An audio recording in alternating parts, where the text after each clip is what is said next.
Hi, Mayank.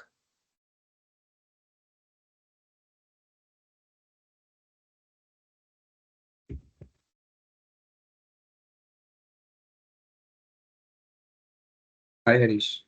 Hi Am I Pankaj. audible, Mayank? Hi Mayank, good morning. Yes, now you're audible. Yeah, Pankaj is here, Mayank.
Harish, you are on mute.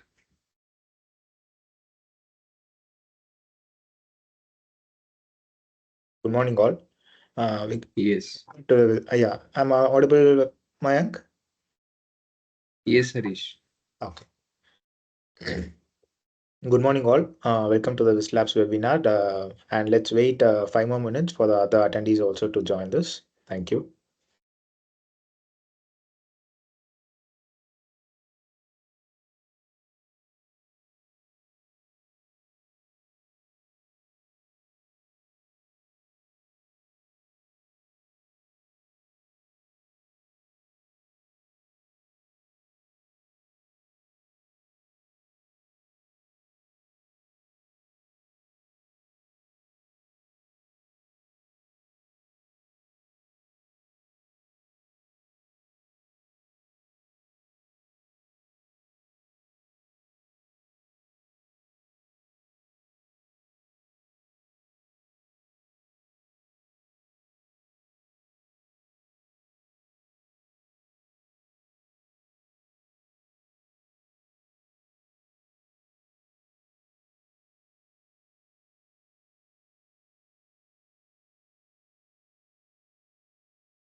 Okay, I guess we can start the session. Am I audible? If so, can you please put an yes in the chat box?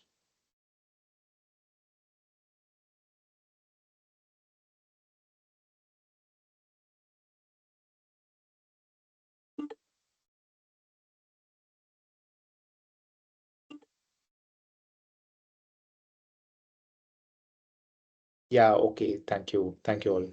Yeah. So, good morning, all, and welcome all to this Whizlabs webinar session. And I'm Arish from Whizlabs, and I have my teammate Mayank Vaishnav and Anifa with me. So today we are going to just see how to mastering AWS in all structures with our presenter, Mr. Pankaj Dubey, who's an AWS Cloud Engineer, 3 times AWS certified, and he's also an authorized AWS instructor. And I'd like to introduce Mr. Pankaj Dubey, and Pankaj, over to you. Hi Harish. Hello everyone. Good morning. Let me try to share my screen.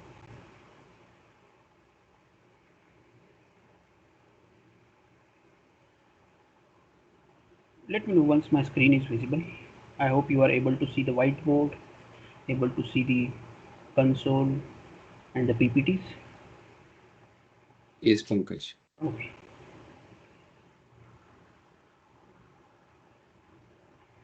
Okay, so a very warm welcome to all of you for this webinar, Mastering AWS from Infrastructure to Certification. So this is Pankaj. I am a AWS Authorized Instructor. I am 3 into AWS certified. I am also academy educator as well.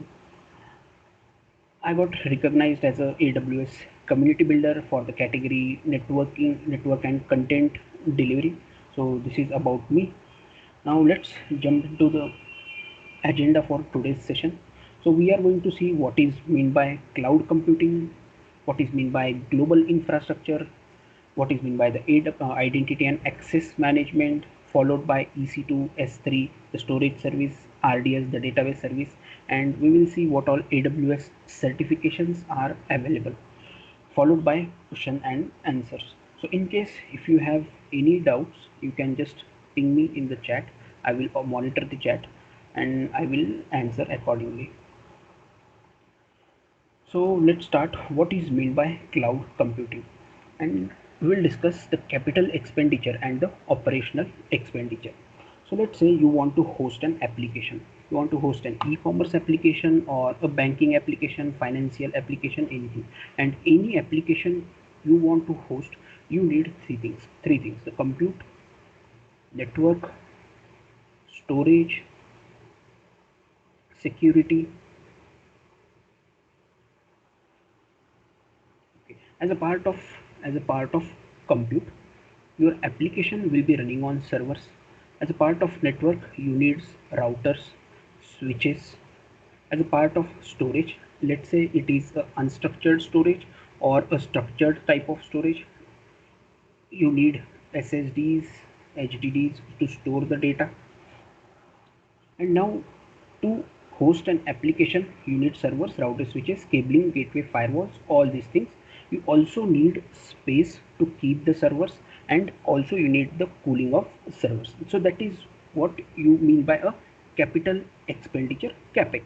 Now once you have this capital expenditure, once you have made the investment on these servers, routers, networking components, and the storage components, let's say you have done all this configuration and your servers are ready. Let's say 5 servers in this case, and on top of that, you are going to deploy your application. On top of that, you are going to deploy your application. And as a part of operational expenditure, you need employees to monitor the infrastructure. You need to pay the monthly electricity bill. You need maintenance of infrastructure. Maintenance of infrastructure is nothing but the OS patching, the compliance of this. All this is, we call it as the maintenance. You need to pay the rent for the data center where you have kept the servers plus the required components, and also you need to pay for the cooling and maintenance of this server. So that is mean by capital expenditure and operational expenditure. So when you are responsible for capital expenditure and operational expenditure, this is what we call it as a private cloud. We call it as a private cloud because you are responsible for the application, you are responsible for the hardware, you are responsible for all these things, the servers, routers, switches, the maintenance of these, you need to pay the electricity bill. That is what we call a private cloud. And on that private cloud, only you are the particular company, let's say ABC, is able to host the application, but what AWS says is, do not make investments on all this capital expenditure. You can just think of application or application code.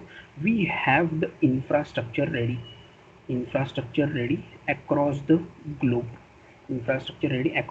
What you need to do, you need to create an AWS account. And start using services. What services?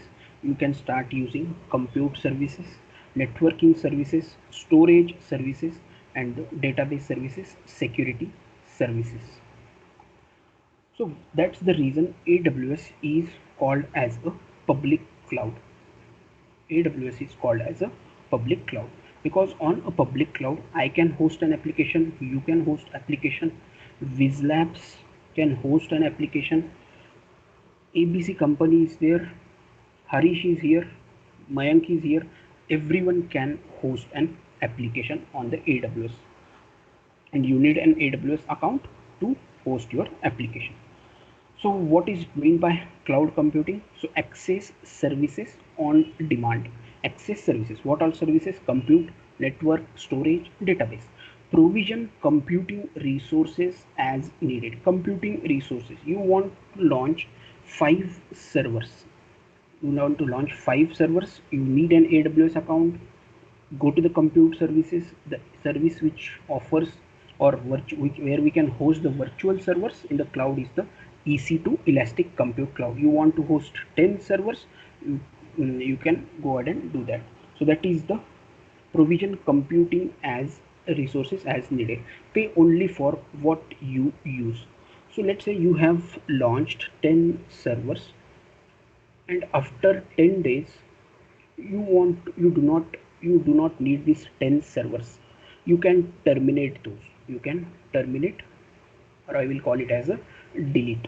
So that, and here how many for how many hours you are going to pay? 10 into 24 hours, let's say 240 hours only you are going to pay. That is the meaning of pay only for what you use. We have a service called S3, simple storage service, in which we create the buckets, and inside the buckets we store the objects. And let's say for this S3 you have used 100 GB, you pay only for 100 GB. Let's say after 100 GB you have deleted some data, you pay you have only 50 GB, you pay only for the 50 GB. So that is the meaning of pay only for what you use. So Amazon Web Services, it is not like Amazon Compute Services, database service, or networking services. Amazon Web Services access the all these application related service via the web, via the internet. So global data centers, as of now AWS offers more than 200 services, that is 220, secure and robust, and it is pay as you go. Next is why customers move to AWS. First is agility, complexity, and risk. So accelerate time to market, increase innovation, and scale seamlessly. So accelerate time to market. So instead of focusing on the underlying infrastructure, there is a developer, he can just focus on this code. He can make add more features to his code, and he will be able to deploy his application on the server. So he need not to worry about the infrastructure. That is the acceleration time to market. Increase innovation. AWS offers machine learning services, automation services, containerization services as well. You can leverage that. scale seamlessly. Let's say you hosted now, let's say, an e-commerce web application, and your application, let's say it is running on 5 servers, and tomorrow there is a sale and you need, let's say, 10 more servers, so that your request, all the requests will be served and you are going to do a good business. So in this case you can increase this number of servers with the help of auto scaling group. We are going to see what is mean by auto scaling group. So increasing the number of servers as per the demand, we call it as a scale out. Now let's say, uh, 10th of June there is a sale, and you, let's say, 5 servers were there, you increase it to 10, there were 15 servers. Again on 11th of June you realize I do not need 15 servers now. I do not need 15 servers now, but there is not much traffic. You can terminate those EC2 servers. As of now I am calling it as a servers, but in AWS we call it as a instances. So you can terminate, and terminating we call it as a scale in. Scale out and scale in. Scale out is increasing the number of EC2 instances. Scale in we call it as reducing the number of instances. So scale seamlessly. Minimize security vulnerability. Use the advanced physical security of the AWS data center and reduce management complexity. So instead of focusing on the data centers, the servers, the maintenance of all these things, you can just save the cost. You can just focus on your code and innovation and all those features. So, and you can also save the cost. So that is the reason why customers move to AWS. Next is the AWS Global Infrastructure. So as a part of AWS Global Infrastructure, we have data centers, we have availability zones, regions, local zones, and edge locations. So first, data center. So AWS services operates within the AWS data center. A data center is made up of 50,000 to 80,000 servers plus the required components, let's say HDD, SSD, the routers, switches, cablings, all these things. So this is what a data center is made up of. So data centers host thousands of servers. Next is we have the availability zones. Logical grouping of data center is called as availability zone. So let's say this is an availability zone. It might have one data center, two data center, three data centers, and one data center is made up of 50k to 80k servers. This is the availability zone. This is, we call it as the logical grouping of data centers. Next is the region. A region is completely independent. It uses AWS infrastructure and has multiple availability zones. So we have region. Inside the region, we have the availability zone. 1C. A region is made up of 3 or more availability zone. 3 or more availability zone. In one availability zone, we have might have couple of data centers. In another availability zone, we have 3 data centers, let's say, and in 1C availability zone we have another data center. And let's say you have hosted an application and your application resides here, your application data or whatever you say, it resides here. So the distance between two availability zone is 100 kilometers. Distance between two availability zones is 100 kilometers. Why it is 100 kilometers? Let's say in case of a disaster, one of the availability zone goes down, your application or the request will be served from this availability zone. So AWS says whenever you host an application, make sure that you use multiple availability zones to host the application. One A goes down, your request, the customer's request will be served from 1B and 1C. So that is the region. We have availability zone, and inside the availability zone we have the data centers.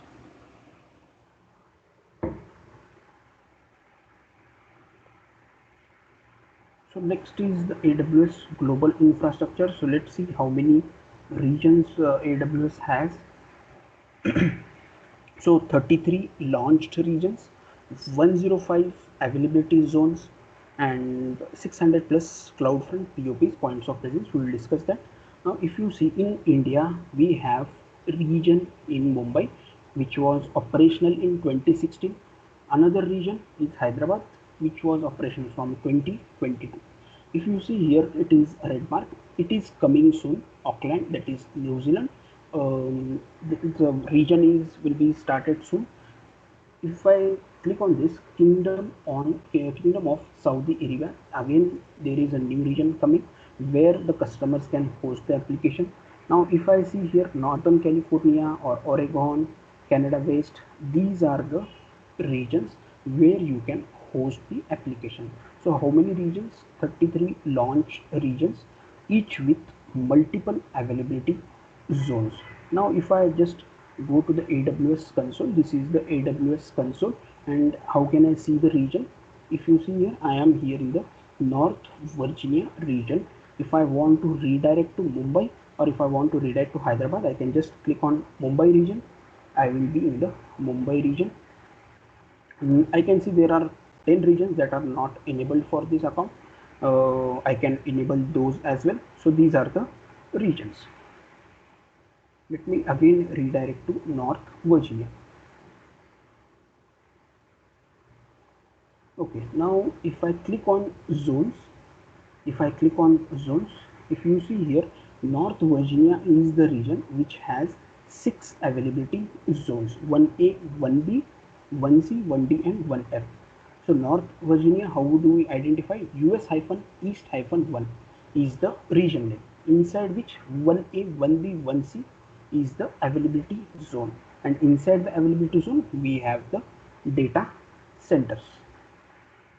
So that is about the region, AC, and data center. Next is the local zones. So when should I use the local zones? So use case: media and entertainment content creation to host real-time gaming and machine learning and live video streaming. So local zones is nothing but an extension to a region. With local zones, you can run low latency application low latency application closer to your end users. So if I again go to the console, and if I see here in North Virginia, there is a local zone in US East, that is Atlanta, Boston, Buenos Aires, Chicago, Dallas, and Houston. If I go to Mumbai region, I want to see how many local zones are there.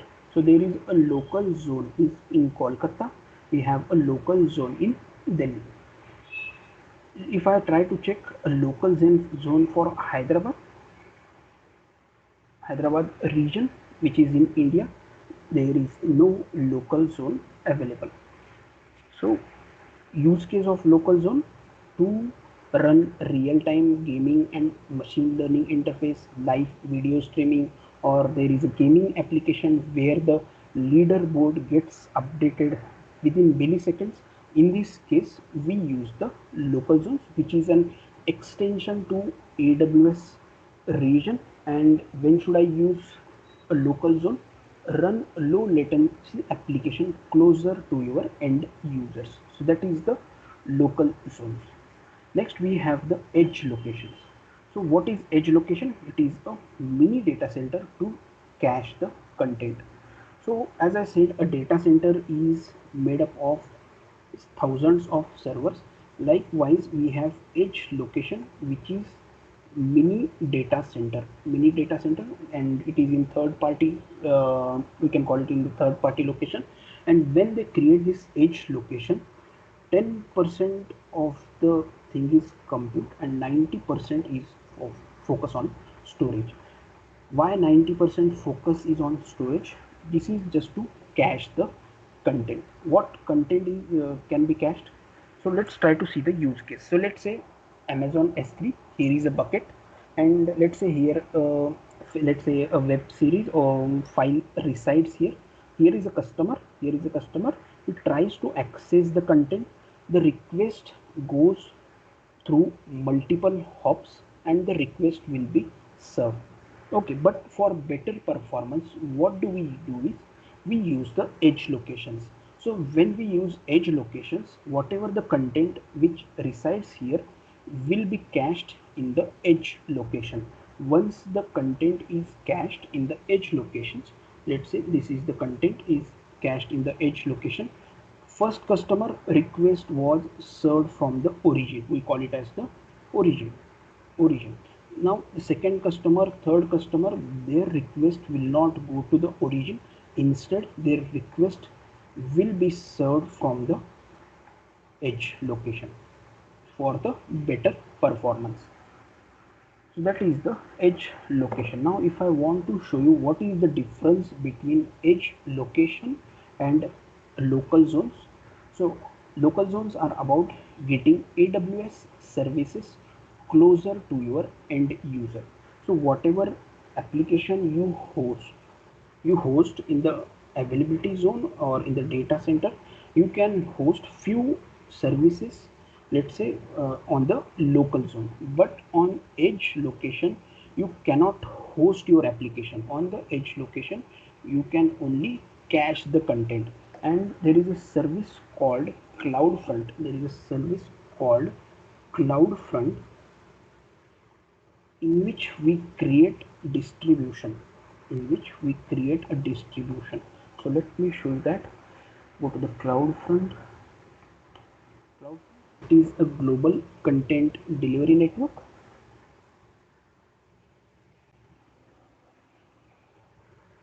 So in which we create a distribution, we create a CloudFront distribution, and if I just scroll down, you can see the price class. What is the price class? Use all the edge locations with the best for the best performance, or use only North America and Europe, and use North America, Europe, Asia, and Middle East and Africa. But what for best performance, use all the edge locations.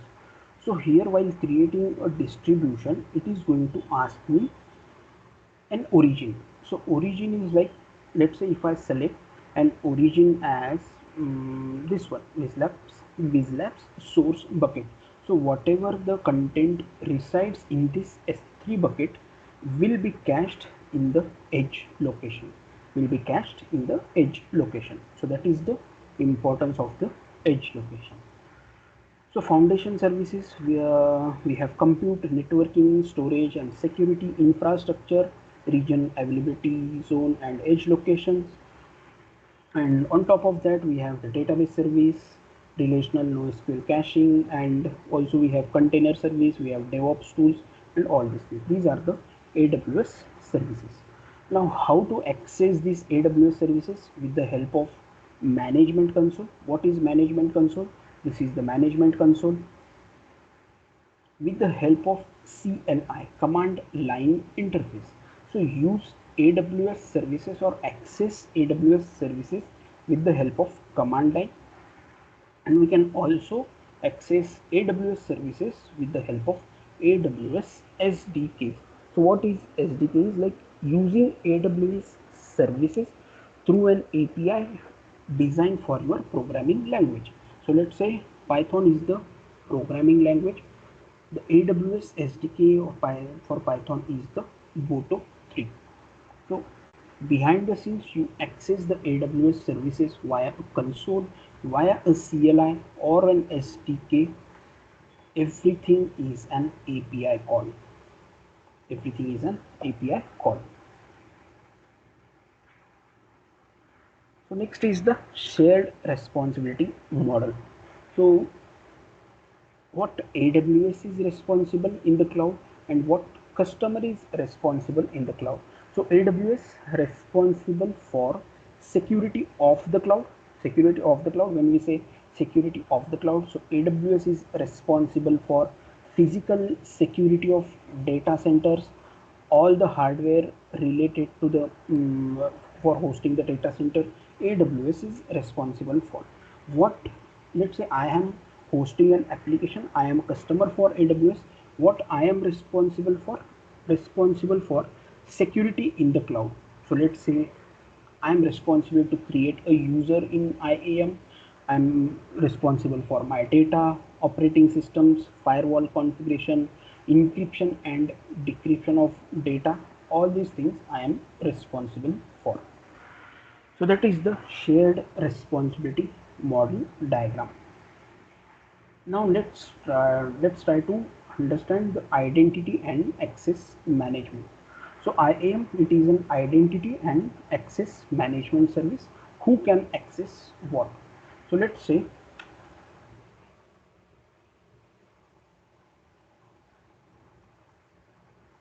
this is Whizlabs office, and here is, let's say, Harish and Mayank. Okay, so Harish and Mayank, they work for Whizlabs, and if they want to go into this office, they, here is the door and they need to punch the identity card. So the company has given them an identity card, and which says that like they are part of this Whizlabs organization. Inside the Whizlabs, Harish takes care of marketing side, and Mayank is, let's say, AWS solution architect. So they are, so Harish is authorized to do all the stuffs relating marketing. Mayank is responsible to do all the things related to AWS solution architect or all these things. He might be designing the questions for solution architect exam or certified cloud practitioner or sysops or let's say a networking specialty. So he might be working on all these things. So what I'm trying to say is the company has given them an identity card, that is the identity, and inside the organization they are authorized to work for their particular project.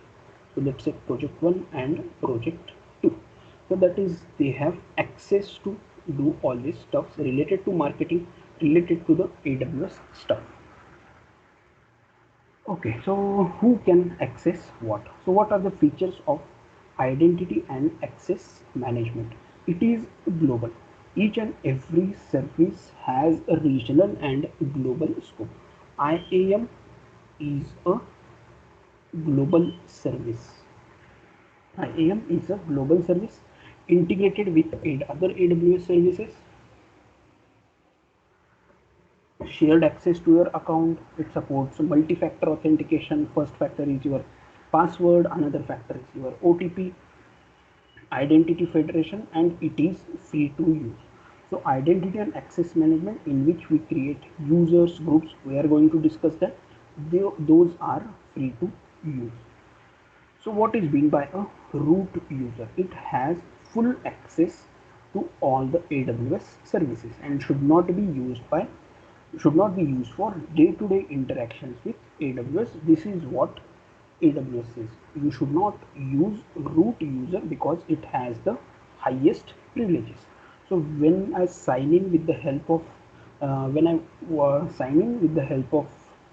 root, I want to sign in to the AWS console, I get an option like root user or an IAM user. So AWS says should not be used for day-to-day interactions with AWS. So what should we do? Inside the IAM, we should create users, groups and roles to manage the access to AWS services and resources. Now let's go ahead and create the user. So IAM manage access to AWS resources.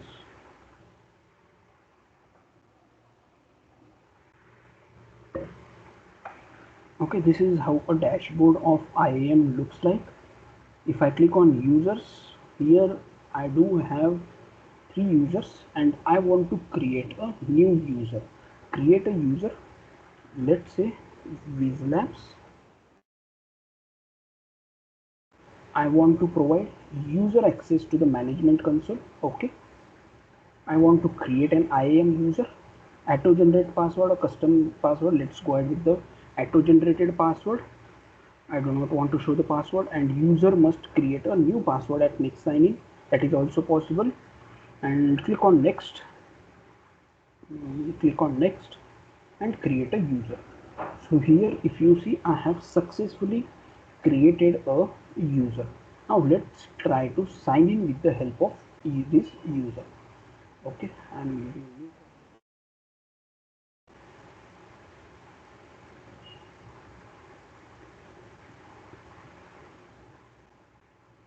okay. What it says is account ID. What is this? Ending with 5349. So if you see here, this is the account ID. Whenever you create an AWS account, you will get an account ID. So this is the account ID. So this user wants to sign in this account ID. This is the username. Okay, and let's try to copy the password. This is the password and sign in. So I am so you this Whizlabs user has signed in into this account ending with 5349. Done. So I have successfully signed in. Now if I click on this EC2, this user Whizlabs user, if I click on this EC2, it says API error because I have created a user. I have created a user, but it does not have permissions.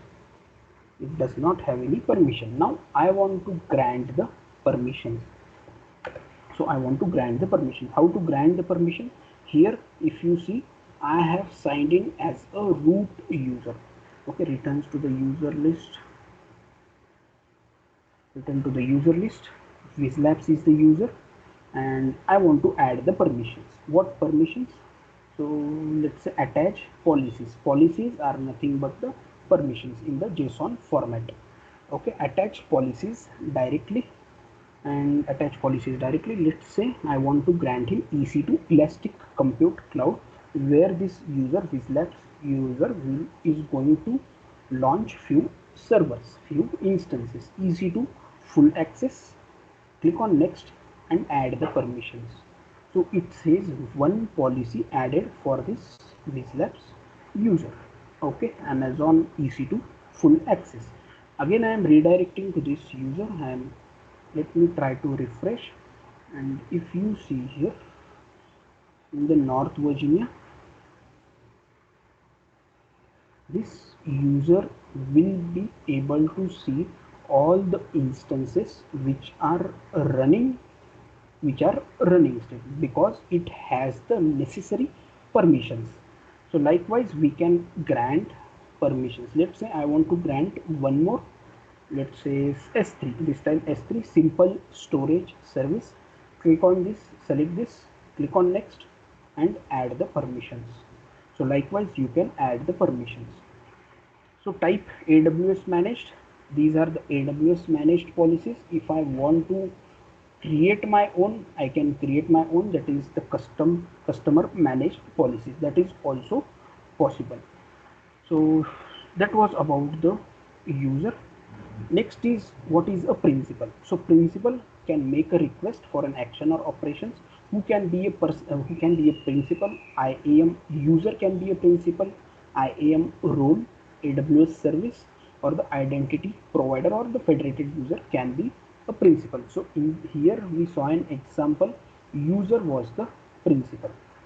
So each user has their own credentials, right? Each user, this user will have its own credential. Whizlabs user will have its own credential. They are authorized to perform specific actions based on the permissions. This Whizlabs user is authorized to perform all the actions related to EC2. All the actions related to EC2. All the actions related to S3. Is Whizlabs user able to perform all the actions related to RDS? No, because it do not have permissions related to the RDS, relational database service.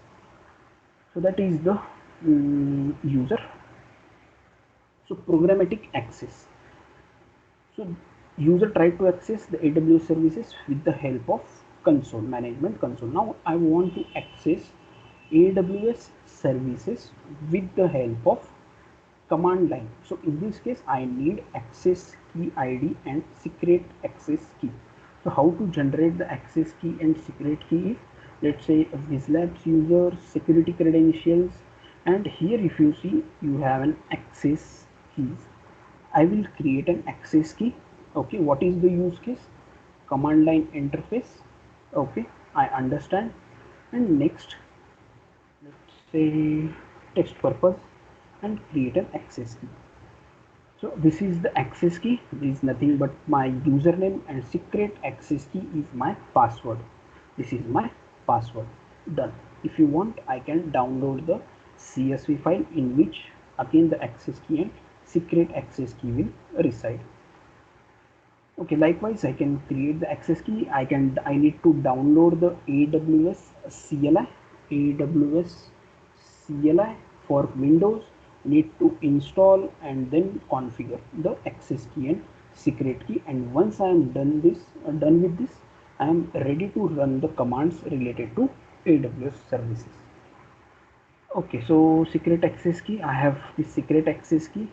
I do not want to um, keep it in enable state or active state. I want to deactivate it. I will deactivate it. I want to delete. Can I delete it? Yes, I can delete it. Try to delete this as well. So here if you see, we created a user, we granted the permissions, and we did verify, like the user was able to see all the instances which resides in the AWS account.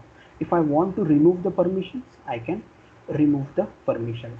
Select all, remove permissions, policies, remove the policies. Okay, so that was about the programmatic access. IAM user groups. So assign IAM users to an IAM user group. So let's say first create a group. So user group, here I have already a user group. I am going to create a group with apps group. Okay, I want to add this labs user, I want to add Shiva, and also I want to add Devang. Okay, and create a user group. I have created a group. So this is the group which I have created. This creation time is now. How many users resides? 3 users resides. Can I grant permission to this group? Okay, I can grant the permissions to this group. I am into the user group. Grant the permissions. Let's say I want to grant permissions related to, let's say, RDS relational database service full access. I want to grant this permission and click on attach policies. Policies attached to this user groups. If I go to the users now, if I go to the users, again go to the Whizlabs users, it says this user has policy, it has permission related to RDS, and it got attached via this group. Which group? Whizlabs developer group. So likewise, the permissions whatever you assign to the groups will be inherited to all the users. Let's see if it got inherited to the RDS. Yes. Okay, it has, because this user is already a part of another group. That's the reason the permission RDS was attached via this group. Okay, so that is the IAM user groups. Now, when should I use IAM rules? So when you want an AWS service to communicate with another AWS service, let's say EC2 wants to talk to S3 service, AWS Lambda. It is again a compute service. We call it as a serverless. Wants to talk to EC2. We use the role. We use the role. So IAM role is when we want AWS service to communicate to each other, we use the IAM role. Let's say another use case. I have an AWS account ending with 1234. and I have an AWS account ending with 5678. I have 100 EC2 instances, 100 S3 buckets, and 15 RDS instances. And in this 1, 2, 3, 4, there are 100 users. Those are auditors. Those are auditors. And what they want to do is they want to do some checks on this 5, 6, 7, 8 account, all these resources. So in this case, what we can do, we can create a role in this account. These 100 users can assume the role, can assume the role, can assume the role, and they will get into this AWS account. So this is, we also call it as the cross account access. So you might have a question, inside this 5, 6, 7, 8 account we can create 100 users, because there are there will be challenges if I need to create 100 users, share the password, all these things. So instead of that, I will create a role here in this 5, 6 account, and I will ask 100 users to assume this role and get into this AWS account. So that is the IAM role. So who can assume the role? IAM user, AWS service, and federated user, that is non-AWS. So what it does is uses an API call to assume a role, and it will check. So the request will come to the AWS STS. STS is nothing but secure token service. So this will check if this user or service is allowed to assume this role, is allowed to assume this role. If it is allowed, it will return temporary security credentials to this IAM user, and he will using this temporary security credentials, this user will be accessing those resources. So roles, so when I talk about this roles, when I talk about these roles has two things. First is permissions, and another is the trust policy. Another is the trust policy. Permissions, what permissions? EC2 star, S3, all the actions related to S3, and trust policy, who is allowed to assume this role, who is allowed to use this role. I am going to show you a demo when we discuss about the EC2 compute, and followed by we are going to also discuss AWS Lambda. In that I am going to show you how this role works. So that was about the IAM role. And when we grant the permissions, so we have the policy elements. We have the policy elements. So inside the policy elements, we have effect, principal, action, resource, and condition. So here is an example, identity based policy. Here is an example of identity based policy. And if I want to create or generate policy on my own, so we have AWS policy generator where I can create my policy. So select the type of policy, let's say IAM policy. Okay, effect, action, and resource. Effect, action, and resource. So for identity based policy, for identity based policy, identity based policy, I need effect, action, and resource. Okay, so let's try. If I want to create an IAM policy, effect is allow or deny. What service? Let's say S3. What actions? All the actions. On which resource name? Is there any particular resource name? ARN. Let me try to go to the S3 and show you what is mean by an ARN. ARN is nothing but Amazon resource name. And if I click on this one of the bucket and go to the properties, this is the Amazon resource name, ARN, for this bucket. I can specify this,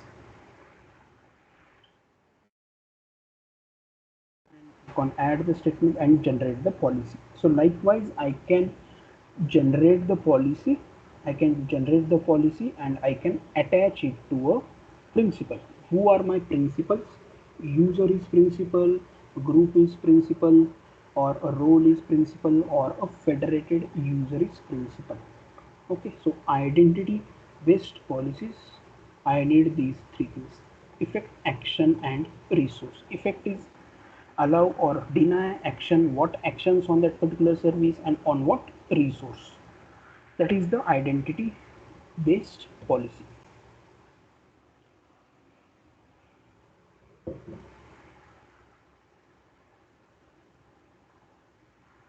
Okay, so next is the permission boundaries. Next is the permission boundaries, IAM permission boundary. Now again, if I go to this users,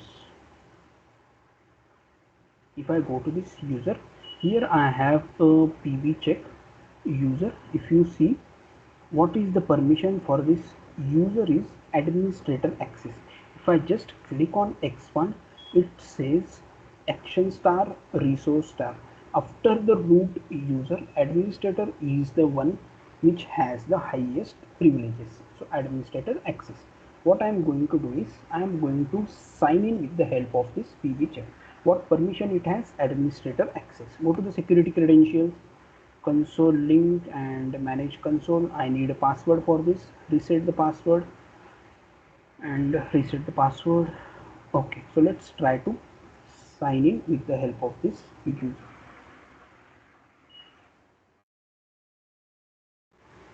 So what is the username? It is pbcheck. Let me try to copy the password. Okay, again I am signed in into the account 5349 with the help of this user. What is the username is pbcheck. So this user is an admin. Let's try to check S3. Click on S3. Okay, he is able to see all the buckets in the S3. S3 simple storage service in which we create the bucket. Let's try to see EC2.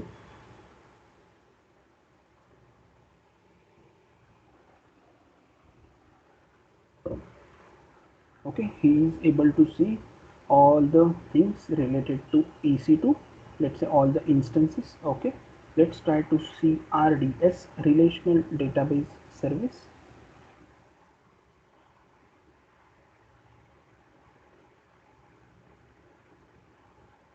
Okay, it says user is not authorized to perform on this resource.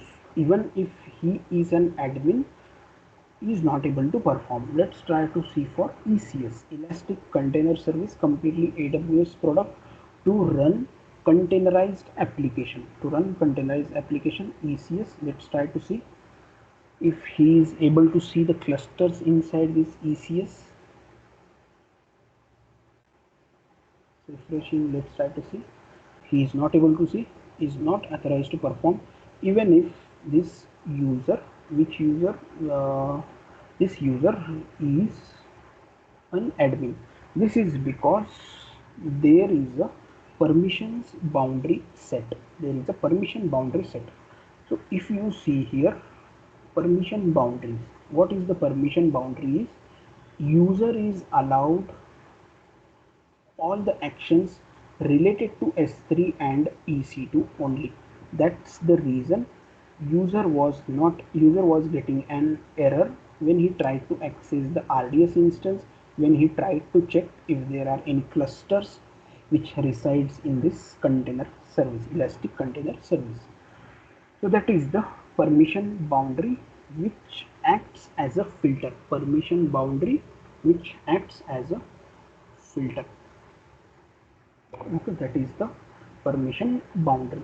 So again, permission boundary is nothing but an IAM policy in the JSON format, version of the JSON. If you see here copy JSON, this is the version of the JSON policy inside which we write the statement. SID each statement.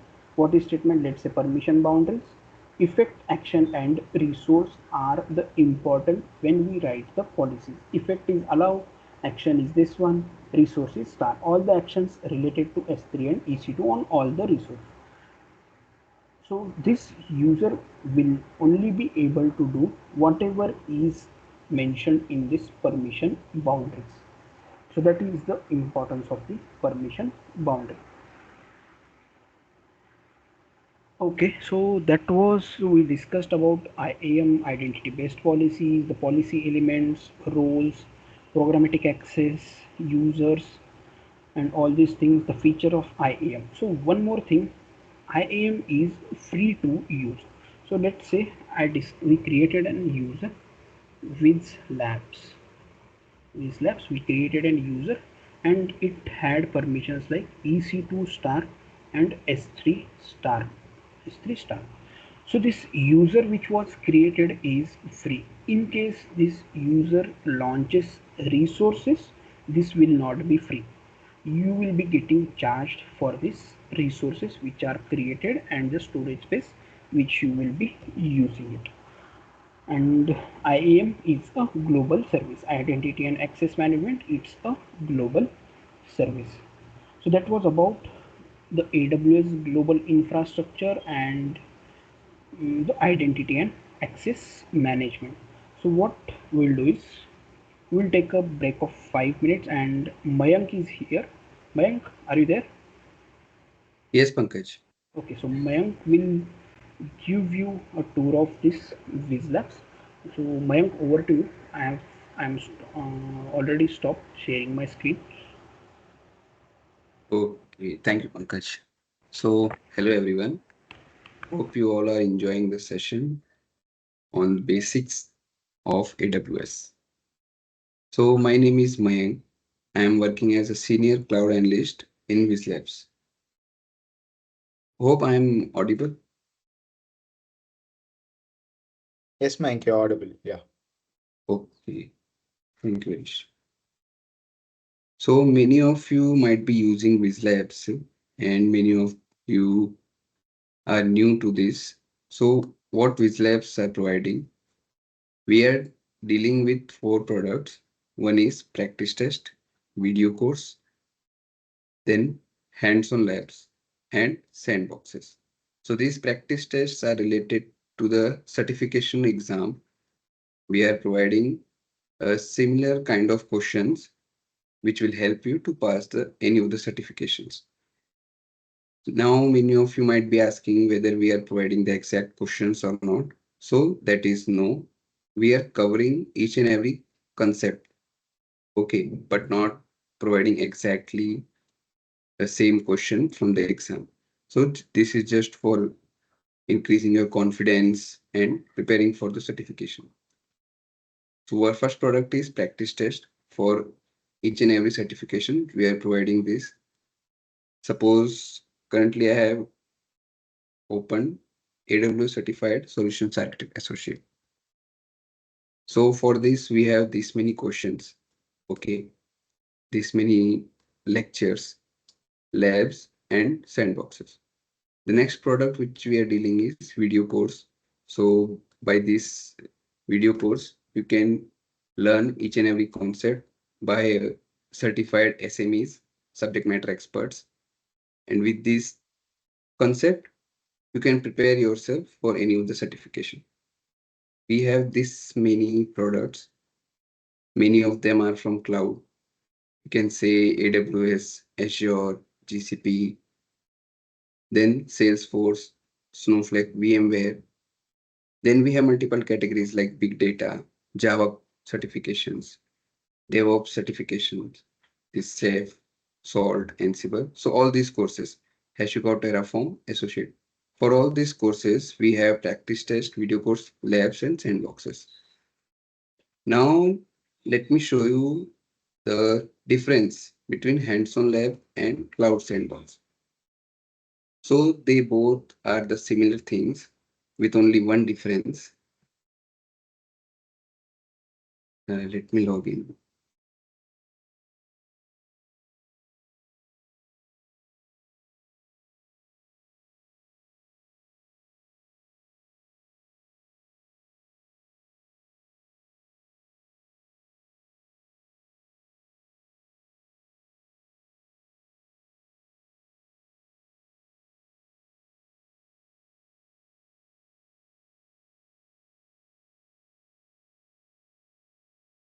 So this is the landing page for the hands-on labs.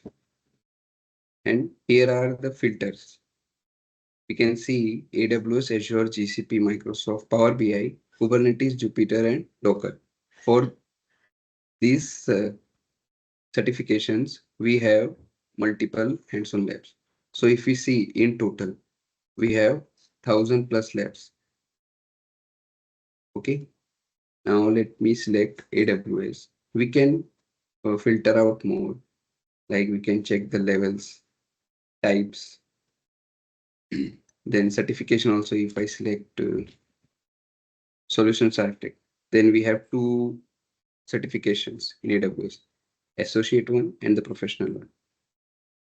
So then roles, if anyone wants to learn based on roles like AI engineer, associate cloud engineer. So based on these filters, we will get separate labs. As I have selected AWS skills only, let me open one of the lab. Let's search for EC2.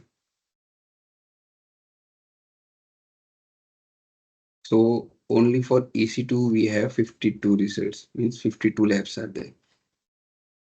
If someone purchases hands-on lab, they can directly select from this landing page, or else you can select from this upper tab. Okay, like we just did right now. Let me open.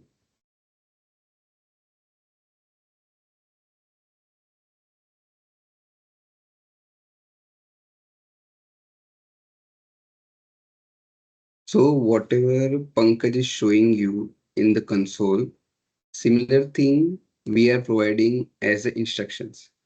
You can see here lab steps are there.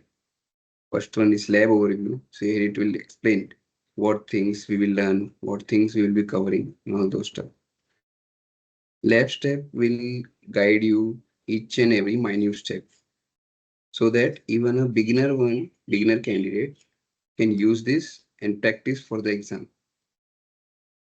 If it will guide you like install Visual Studio, then select variable file, what needs to be right in that,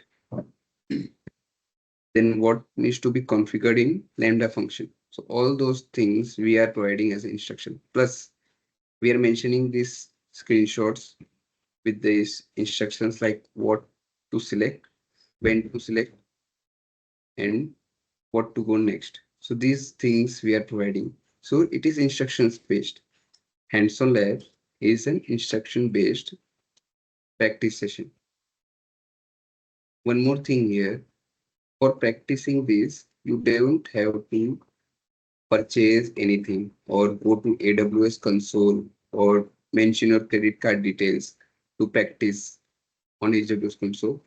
We are directly providing the content for you. So I have started a session. So here there are three options: end lab, open console, and validation. So validation means it's the ending step. Let me open console. So whenever you might be practicing on AWS console, they will ask you for credit card details. That is for if any service you are using and it goes beyond the limit, then it will charge you. You will be charged for all those things. And if you forget to end those services or delete those services, you may get lots of dollars to be paid. So here there is no such barrier. We are providing the AWS console. You can practice it in whatever way you want. But in hands-on lab, there is a limit.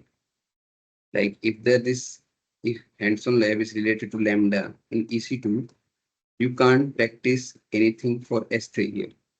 If you want S3, you can search for another lab. And if you see here, for this AWS Solutions Associate, we are providing 101 labs.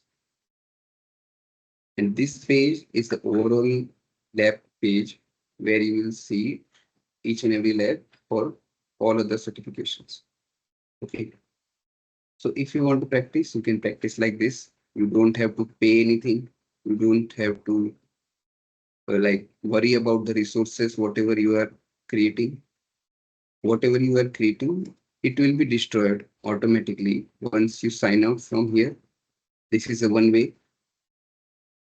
Then If you end this lab, whatever resources you have created, it will be destroyed. So this is all about hands-on lab. It is an instruction-based practice sessions. Okay. Now let me brief you regarding sandbox environment. Sandbox environment is also similar like hands-on lab, but here there is no instructions or there is no limit what to practice and what to skip. You just have to select the console, whether it's AWS, GCP, Azure, Power BI, or Jupyter. You just have to start. As I have mentioned that if in a hands-on lab you are practicing EC2, you can't work on S3. But here you can do. We have EC2 as well, load balancing, S3, EFS, all these services, RDS. So all these services, they are enough for a beginner candidate to start and prepare for a certification. So with this, you can practice and these limits, whatever here is mentioned, suppose in EC2, we are providing Ubuntu server, then T2 micro and T3.micro. So these kind of instance types are enough for a beginner candidate to practice. Volume we are providing 30 GB. Okay. So here also you don't have to uh, enter any credit card details or worry about the resources. You just directly start this and practice in whatever way you want. And in case if you forget to destroy the resources, it will be automatically destroyed. Suppose this is a 1 hour sandbox and you have practiced for half an hour and you forgot to close or destroy. So it will be automatically destroyed when this 1 hour limit ends. Here also same thing, open console and the other option is destroy sandbox. So hope you have understood what Whizlabs is providing. Let me install this. So this was all about Whizlabs products. Thank you. Over to you, Pankaj. Yeah, sure, Mayank. So Mayank and Harish, you will be helping with the code at the end of the session, right? Yes, Pankaj. After Oh, you completing the presentation, I'll be dropping the code as we promised for the 1 month yeah. premium subscription. Okay, sure. Yeah. Yeah. Okay. So all the attendees don't skip in between. We have a voucher. We have a gift voucher or course. So please wait and enjoy the seminar. Webinar. Thank you. Yeah. Thank you, Pankaj. Oh, yeah.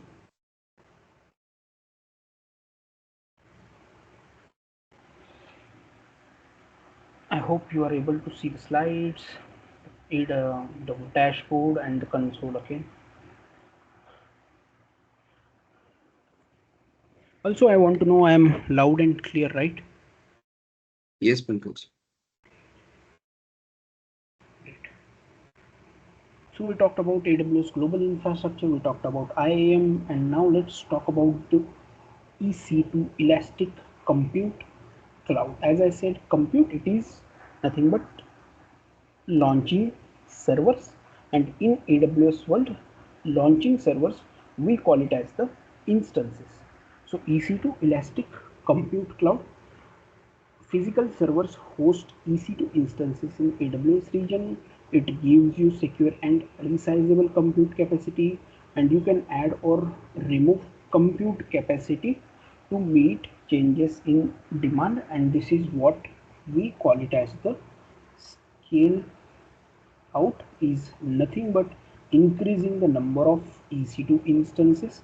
Scale in is reducing the number of instances because there is not much traffic, and that's the reason we do a scaling. So that is scale out and scaling. Now I want to launch an EC2 instance. I want to create a server. What are the launch consideration? I need name and tags, application and OS image, instance type, what is key pair, network and security, storage, placement and tenancy scripts and metadata. So let's go ahead directly to the EC2 console. EC2, virtual servers in the cloud. Virtual servers in the cloud, and I do not want to launch it in Hyderabad region. I want to launch it in the North Virginia region, US-East-1. Okay, so I already have 9 instances running in North Virginia. I want to launch a new instance. Click on launch instance. Okay, what is the name is Whizlabs EC2. Whizlabs EC2. Okay, this is the name and tags. I want to add additional tag. Can I add it? Yes. So for an EC2, the name tag is the one by default. Apart from that, I can add 49 more tags. So that in total it is 50 tags. So name is Whizlabs EC2 is the name tag. So tag is nothing but a key value pair. So let's say I want to add a new tag. What is the tag? Let's say environment. It is for test purpose. Okay, so this is another tag. I want to add another tag. Let's say created by. It is created by Pankaj. So likewise I can add it. Application and OS images, AMI, Amazon Machine Image. AWS is asking you which OS you want. You want Amazon Linux, you want a Mac OS, you want a Ubuntu, or a Windows server. In Windows you have Windows 22 base, core base 2019, even you have Windows Server 2022 with SQL Server 22 installed. So let's say if you select this image, you will get an instance along with MS SQL Server database installed on it. This is the AMI for this. If you want, you can get with that, but for this demo I am going to keep it simple.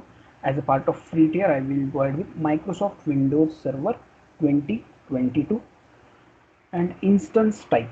So you have a laptop. Okay, so let's say this is my laptop, and this has a processor of i7 and 32 GB RAM. Okay, same way I have for the server as well. We define the configuration. What configuration? In the form of instance type.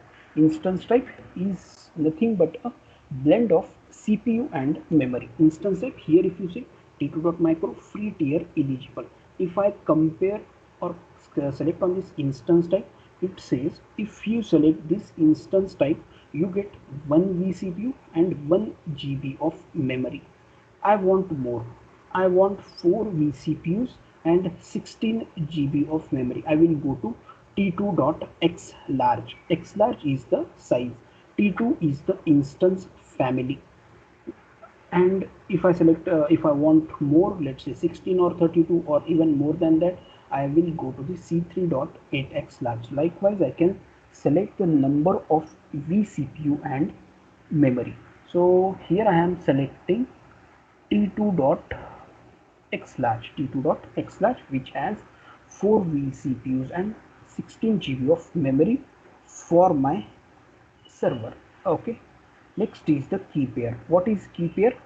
Is you use key pair to securely connect to your instance. If I want to log into the instance, I am going to create the key pair. Create a new key pair. Name I will keep it as Whizlabs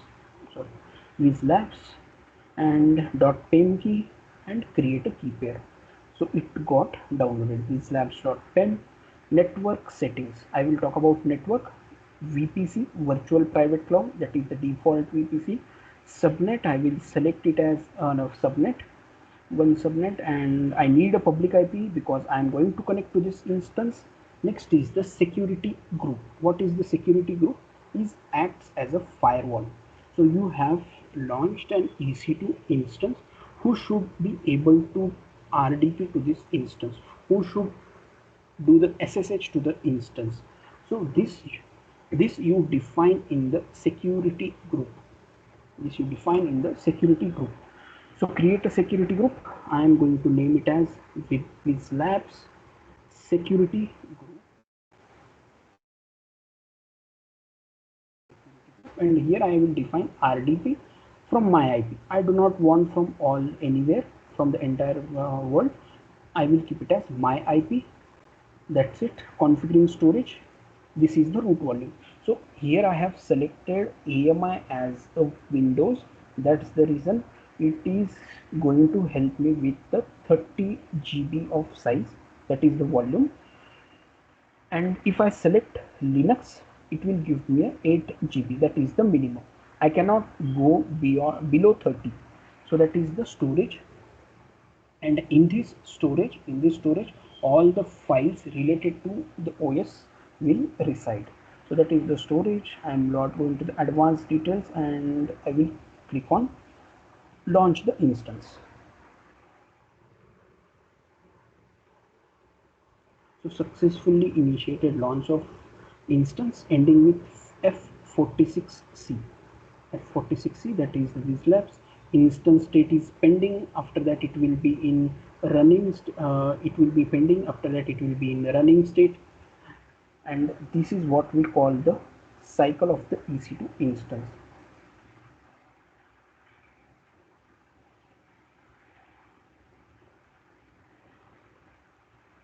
Okay, so let's wait.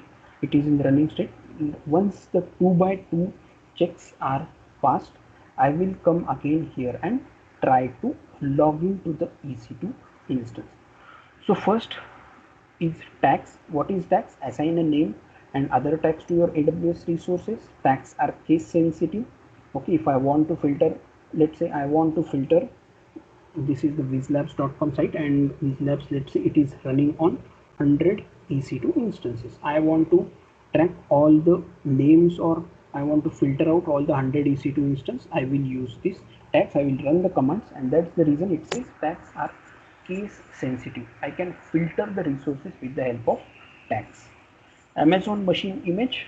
Amazon machine image, it's like template for we define template launch permissions. Block device mapping is nothing but it is the storage we define. Benefit is we can use this AMI again and again, reusable and recoverable. So here we have an EC2 instance. We can create a AMI out of it. So first we use the quick start AMI. We used the quick start AMI. We launched an EC2 instance. From this EC2 instance, I can do, let's say I can do some configurations, and from this EC2 itself again I can create an Amazon machine image. Okay, so this is also possible. Amazon machine image, that is which OS you want. Instance type names. So instance type, it is a blend of CPU and a memory. It is a blend of CPU and memory. C6G.xlarge. What is this? C is instance family. We selected T2.xlarge. T is the instance family. 6 is the instance generation. G is additional properties. Dot xlarge is the instance size. We have instance like the nano, medium, T2.micro. Micro is the instance size. Medium is the instance size. X large is the instance size. 2x large is the instance size. Now talking about the instance types. We have general purpose, compute optimized, memory optimized, storage optimized, and the accelerated computing. When should I use memory optimized? I want to run a database. I will use the memory optimized. When should I use the accelerated computing? I want to run a gaming application. I should use the accelerated computing. So it totally depends on which application you are running, and that particular application needs how much CPU and memory totally. So accordingly you will select the instance types. Amazon EC2 key pair. So if you see, the private key resides with the customer. I am here a customer, and if I go to the downloads, this is the whizlabs.10. This resides with me. That is the private key. Inside the instance we have the public key. So tenancy, before we discuss tenancy, let me see if the instance is ready. So Whizlabs EC2 T2.xlarge 2 by 2 checks passed. This is the instance ID. Click on this. I have a public IPv4 address for it. What I am going to do, I am going to connect to the instance RDP client, and let me download the remote desktop file. I have downloaded, and once I click on this, I want to connect. Yes, I want to connect. It is asking me for the password. How to get the password? Here, if you see here, password, get the password. Click on get the password. Upload private key file. Upload private key file. And where is the private key file? I have downloaded it here, whizlabs.pem. Click on open and decrypt the password. Copy the password, and this password I am going to give it here. Click on OK.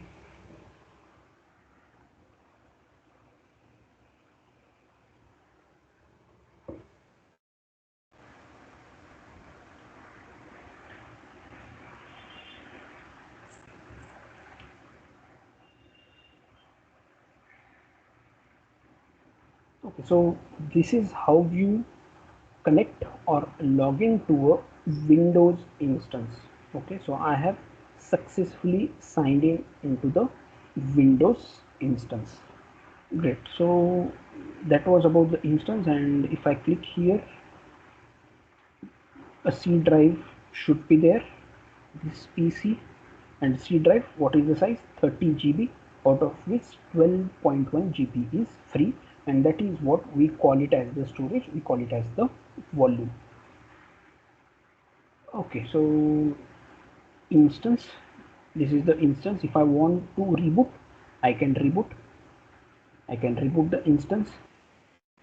Okay, if I want to stop the instance, I can stop the instance. Okay, let's try to stop the instance.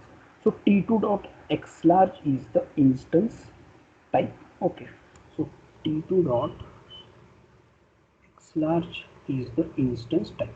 Now for this instance, I want to get few more. So for t2.xlarge, it has 4 vCPU and I think 8 GB of memory.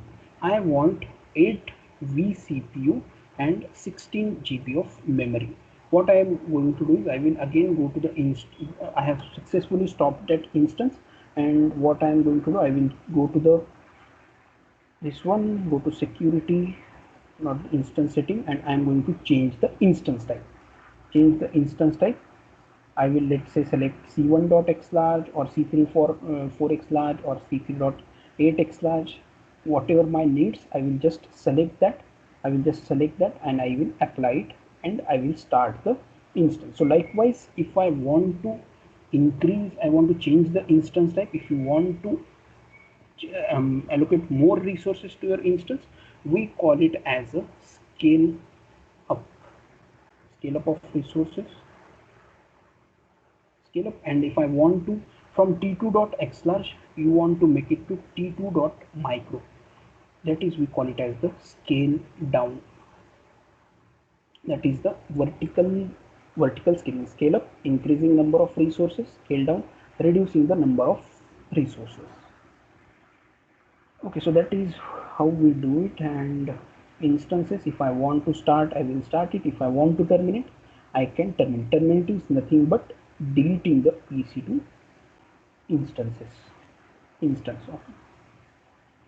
Now let's talk about the tenancy. So shared tenancy, dedicated instance, and a dedicated host. So let's say this is the host, this is the EC2 host. I have launched an instance.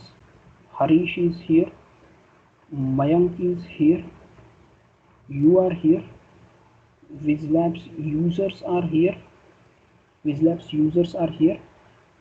You launched an instance. These instances are launched on a shared hardware. That is, we call it as the shared tenancy. Shared tenancy. But I do not want to share the hardware. I do not want to share the hardware. In this case, I will go ahead with the dedicated instance. I will go ahead with the dedicated instance. What happened with the dedicated instance? I have launched an instance. Here is I am launched an instance. Only I will be allowed to launch the instance on this entire host, or any other from AWS user from AWS account. If the account is part of AWS organizations, multiple accounts, they will be able to launch the instance on this host, on this host. So that is the dedicated instance. Only I will be allowed. Now we also have dedicated host, and how much price you pay in the dedicated instance. So compared to on demand, so we launched an Whizlabs EC2, that is the on demand instance. So slightly higher price than the on demand instance we pay in the dedicated instance. But when I talk about the dedicated host, so you pay per host. You pay per host. This host, let's say it has a capacity 10,000 vCPU and 10,000 GB of memory. You launch here an instance, you do not launch, you have to pay for this capacity. That is the dedicated host. This is, if I want to relate it, you go to a resort, and you book 100 rooms. Out of these 100 rooms, you have used 50, you will be paying for 100. You use 60, you will be paying for 100. You use 70, you will be paying for 100. So that is the dedicated host. In dedicated instance, you do not have control on the hardware. No control on the hardware. But with dedicated host, you have control on the hardware. Okay, so that is dedicated instance, dedicated host. So dedicated host, let's say there are, let's say, a legacy application which needs special kind of hardware. In this case, the customer opts for the dedicated host. Or let's say Indian Army, they want to host an application, all the related application, all the data resides. They will opt for this dedicated host. They do not want to share the hardware. So that is the use case of the dedicated host. Next is we have the placement groups. Three types of placement groups: cluster, spread, and partition. So when we talk about the cluster, EC2 instances are near each other. When we have a requirement like low network latency, high network throughput, I will go ahead with the cluster placement group. What is mean by cluster placement group is you want to keep 100 EC2 instances near to each other in single availability zone. You go ahead with the cluster placement group. Cluster placement group. So use case for high performance computing, that is the cluster placement group. We another have spread placement group. When we have a requirement like critical instances first must be fault tolerant. So in spread placement group, inside one availability zone, you have racks. You have racks, and inside these racks, one EC2 resides. Another rack, one EC2 resides. Each rack, it has its own source of power. So in case if this fails, your request will be served from another EC2. Maximum number of instances in the spread placement group is 7. Spread placement group. And when we talk about the partition placement group, partition in logical groups on separate hardware, avoid correlated hardware failures. So in partition placement group, we create partitions. As the name says, we create partitions. How many number of partitions? 7 number of partitions. So let's say I have defined partitions. I have 7 partitions, and 1, 2, 3, 4, 5. 5 partitions I have created. 5 partitions. Inside this partition you can launch n number of instances. You have set the account, your account EC2 instance capacity as 100. Maximum you can launch is 100. If it is 1000, you can launch 1000 instances. You can launch n number of instances inside this partition placement group. So placement group, if you go to the placement groups, go to the placement group, create a placement group, name it as Whizlabs EC2 placement. Which strategy I want? Partition. Okay, how many partitions? I want 7 partitions and create a group. Okay, so likewise we can create a placement groups. User data runs script as a root after the instance launches. Let's say I want to I have a Linux EC2 instance, and at the time of launching this instance I want 100 commands to run, 100 commands to be run. I want to install an Apache server. In this 100 server, let's say I want to do some configurations or all these things, so I will define it in the user data. For this is like as a part of automation. So run scripts as a root after the instance launches to perform common automated configuration task. So after an instance is launched, I do not want to run the commands manually. So instead of that, I will specify it in the user group. Where is the user in the user data? Sorry, the user data. Launch an instance. If I click on instance and if I just scroll down, advanced details, you can find it here in the user data, which is optional. Next is the instance metadata. What is metadata? Data about data. And you might get a question in certified cloud practitioner or AWS solution architect. What is the command to get the instance metadata? Curl http 169.254 169.254. Remember this IP. This is the IP. This is the command to get the instance metadata. What metadata I get with this command? Instance ID, MAC address, public hostname, public IPv4, which role is attached to this EC2 instance. You get it with the help of instance metadata.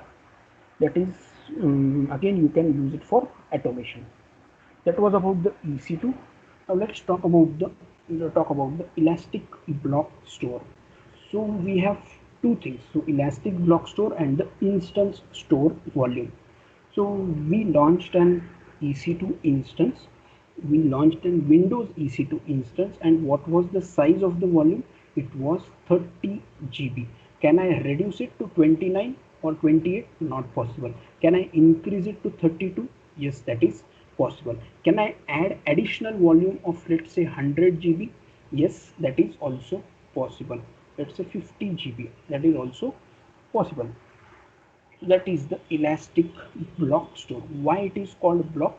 Everything is in the form of blocks.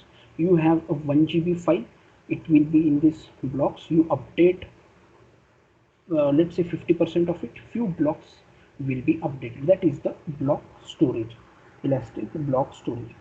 So, and elastic block storage with automatic volume replication in availability zone. So you create an volume, and this volume is AZ resilient.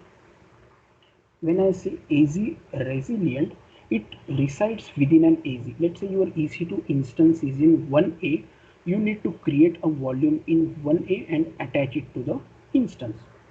But what if this 1A goes down? This volume will also be deleted. That's the reason we create backup of this. The backup of volume, EBS volume, is called as a snapshot.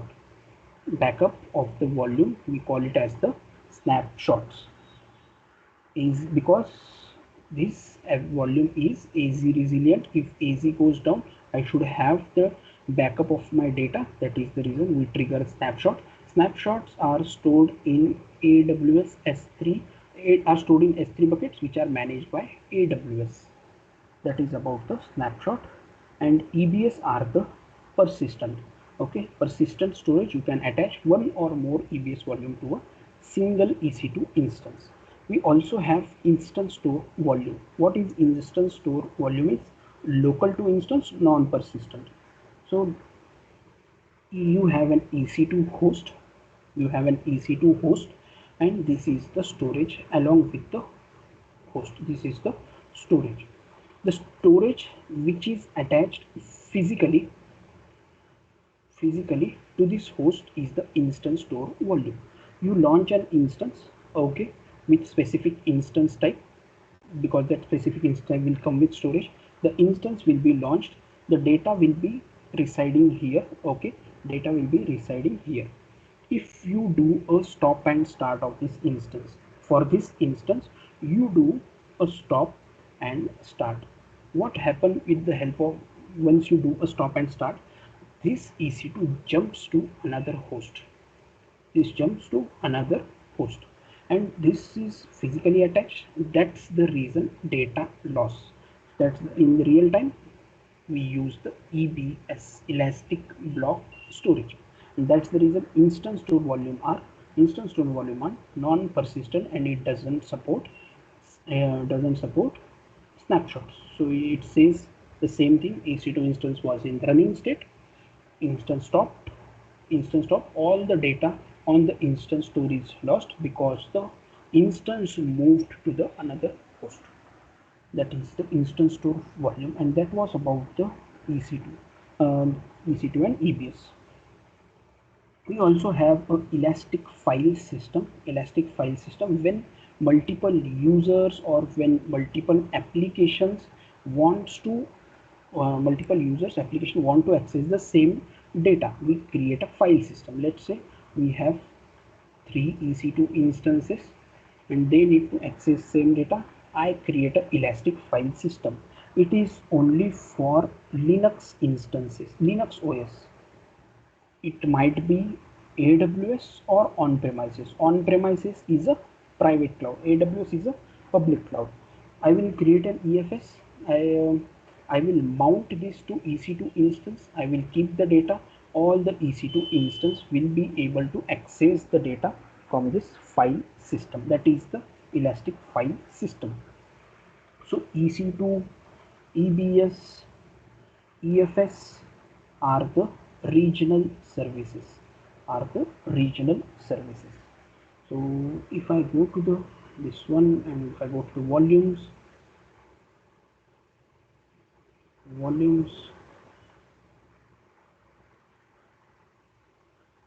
okay, create a volume.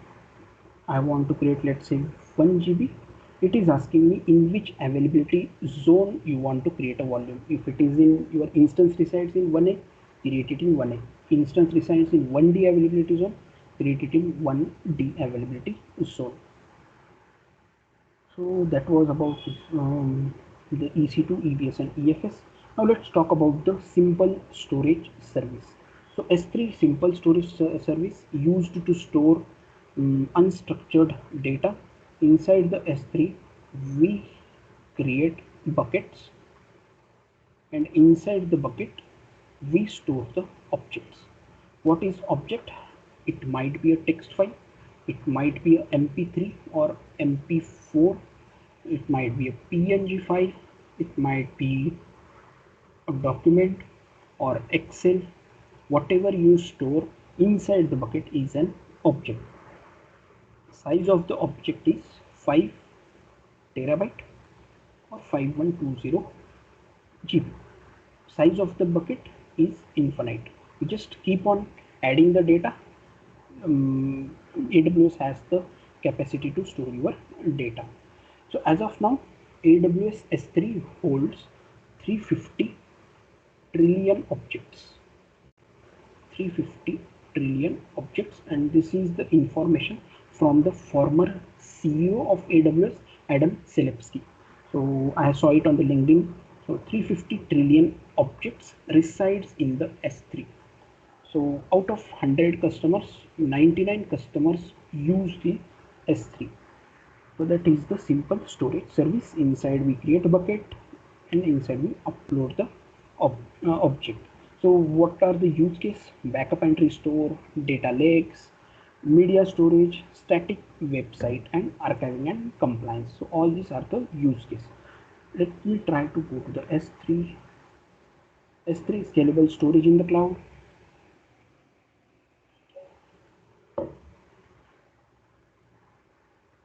Scalable storage in the cloud, and here I have how many buckets? 6 buckets. I have already created a Whizlabs static website, and how Whizlabs static website where I can see the static website option is objects properties. Go to properties, scroll down, and here if you see static website hosting, if I try to access it, okay, welcome to AWS Whizlabs. We offer a wide range of cloud computing services. Even if you want, you can access that. Let me try to ping it. Okay, so you can try to access the this one, the static website. So that is the feature of AWS S3. Access control. By default, S3 is a private. If you want, you can make this S3 bucket as a public, where anyone will able to access the object which resides inside the bucket. You can control the access to the S3 bucket. User A want to access the bucket, grant him the policy, grant him the permissions related to S3. So likewise we can control the access. So what is meant by resource based policy? So first let's go to the buckets. I want to create a bucket, and bucket is a regional service. AWS region. I am creating a bucket in US-East-1. Let me try to create a bucket. Whizlabs 5 hash. Okay, I'm trying to create a bucket. Whizlabs 5 hash. Let me try to create bucket. I'm not able to create. It says must not contain uppercase letter. Okay, let's try to do W. It says 5 hash is not it should not contain invalid characters. Is Whizlabs 5 allowed? Let's try to check. Okay, so I was able to create a bucket. Let's try to create another bucket. Whizlabs, or instead of whizlabs.com, let's go ahead with the whizlabs dot. Create a bucket. I am not allowed to create a bucket. Instead of whizlabs.com, I should be able to create a bucket. Whizlabs.com. Where is the bucket? Whizlabs.com. Okay, unable to create it.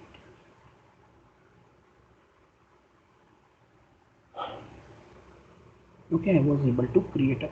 So what does this mean? These bucket names are DNS compliant.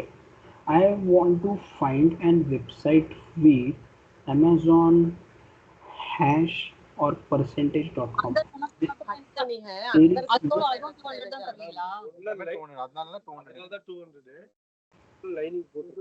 Anifa, please mute yourself.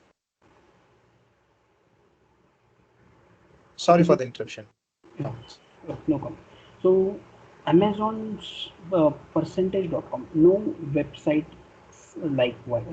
Okay, so let's say Amazon hash.com. So that's the reason we call this one as the DNS compliant. Okay, so S3 bucket I have created successfully. The bucket names, and bucket names are globally unique. Bucket names are global. If I create a created a bucket called whizlabs.com, you will not, no one in the world will be able to create the same bucket. Whizlabs.com. Okay, so inside whizlabs.com we can upload the objects. Click on upload, add the files, or .pem. Let me try to .pem and RDP. Click on open, click on upload. Okay, so let's try to now what is meant by resource based policy. So in identity based policy, we studied like we have effect, action and resource. This is for identity based policy, but for a resource based policy we have one additional element apart from effect, action and resource, and that is the principle. So for resource based policy we have a principle, because resource based policy are the policies we attach at it at the resource level. So that's the reason we need to define the principle here, who will be able to access this bucket. In identity based policy we attach this to a user, and who is a user? User is a principal. Okay, that is the resource based policy. If you see Whizlabs static website, if I go to the permissions and copy it, and let me try to paste it here. Okay, so if you see here, action is only get object. What is the resource name? This is the bucket name. Slash star is all the object resides in it, and allow and principal is star. That's the reason you should be able to access the static website which is hosted. Okay, so that's the reason. Okay, so that is about the resource based policies. So bucket policy, IAM policy, we have bucket policy, we have also encryption as well. So next is about the storage classes. So we have S3 standard, S3 standard infrequent access, one zone infrequent access, glacier instant retrieval, flexible retrieval and glacier deep archive. I have objects, I have one objects which I access it on a daily basis. I will keep it in the standard storage class. I have objects which I access once in a month. I will keep it in the S3 standard infrequent access. We have one zone infrequent access. As the name says, one zone, as the name says, one zone, all the data will resides only within an availability, one single availability zone, and within a single availability zone you might have multiple data centers. Okay, but when we talk about S3 standard storage class, you have your data is stored in three availability zones, and it is copied, and that is again we will discuss the durability and availability of that durability and availability of that object. Okay, so when should I use glacier instant, flexible retrieval and glacier deep archive? So when I access my data once in a 3 month, I will use the glacier instant. I access my data once in a 6 month, glacier flexible retrieval. I access my data within once in a year or even not accessed, I will use the glacier deep archive. So why should I keep my data in glacier instant retrieval, flexible retrieval, deep archive? To save the storage cost. So let's say data which is accessed on daily basis, I will keep it in standard or infrequent access. What data should I keep it in the glacier classes? Let's say customer, there is a company called ABC, they have the database and they have the backup. They say like, I want to keep my database backup for 5 years, and one, let's say one, the size of one backup is 100 GB. So if I keep it in standard, the storage, the cost will be huge, and customer is saying this is just a part of compliance. You can delete it after 5 years. You can delete it after 5 years. So in this case, I will use the Glacier Deep Archive Storage class. So another example is, let's say you have a bank, let's say HDFC. You do a transaction 8th June 2022. Okay, this is the transaction ID 12345 of rupees 1 CR. This is the transaction ID. RBI says you have to keep the transaction of 1 CR or 1 rupee for 10 years. So what the bank will do, they will generate the statements. They will generate the statements and they will send it to you on an email. Also, they will store this statement in the S3 bucket. They will store this statement in the S3 bucket and they will lock it. Okay, they will lock it and we call the feature of this S3 as the object lock. What is the retail they will lock it what time? 08 06 2034 till 8th June 2034. No one will be able to delete this object. Even AWS will not be able to delete the object inside it. That is the use of these storage classes. So we discussed object lock, we discussed the storage class features, and each storage class has is associated, like there is a per GB cost associated with it.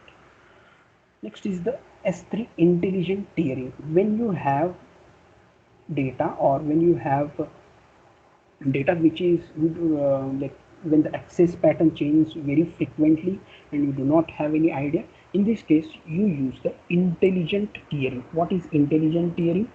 So inside the intelligent tiering you have sub storage tiers, we call it frequent, infrequent, archive. So first, let's say if your object resides in frequent, if it is not accessed, it will move to infrequent access automatically. Okay, and this is taken care by the S3 intelligent tiering. If the object is not accessed for 30 consecutive days, it is again moved to archive instant access tier. And here in the S3 intelligent tiering, you need to pay automation fees plus the management fee per object for this S3 intelligent storage class. Now what is also I want to discuss durability. So what AWS says is 11 times 9, so 99.999999 and 999. This is the durability. So one object out of 1 CR object might get lost over a period of 10,000 years. One object out of this many object might get lost over a period of 10,000 years. That is, we call it as the durability. What is meant by availability? So let's what is meant by availability? So let's say you have an S3 bucket. It's a regional service and it is in Mumbai region. You have an object here. AWS says 99.99% your object will be accessible. 99% of 365 days your object will be accessible. 0.01% will not be available. That is equal to, let's say, 60 to 70 minutes you will not be able to access. Why you will not be able to access? Let's say due to a power cut, or due to network issue, or due to any failure issue, you will not be able to access. Your object remains safe, but due to power cut or different things, you will not be able to access the object. That is meant by availability. So another feature is S3 versioning generates a new version of object with every upload enabled at the bucket level. So let's try to see a quick demo on S3 bucket. If you see here object properties, let's try to create a bucket, and Whizlabs versioning. And if you see here bucket versioning, disable or enable, click on enable and create a bucket. Where is that? Whizlabs versioning. Okay, Whizlabs versioning. I want to upload some objects, add the files. Let's try to upload, open and upload, close. Again I want to upload few things, same files, upload. Okay, so if I toggle this on and off, I will be able to see the versions. Okay, so this was uploaded 12.25.10, 12.25.20. This is mean by a version. If I try to delete this object, let's try to delete, that is frame delete objects. It is deleted, it is or not deleted. Let's see Whizlabs.pem delete marker. So what I am trying to say is I have deleted this Whizlabs.pem.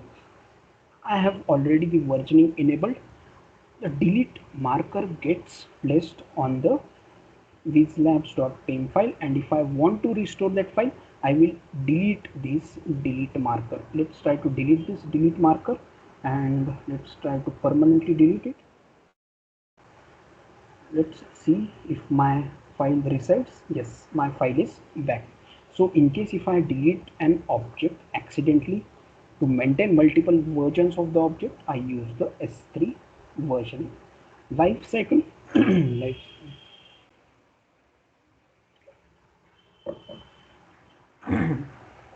life cycle policies to transition objects to another storage class. Why should I transition? Again, to save the cost.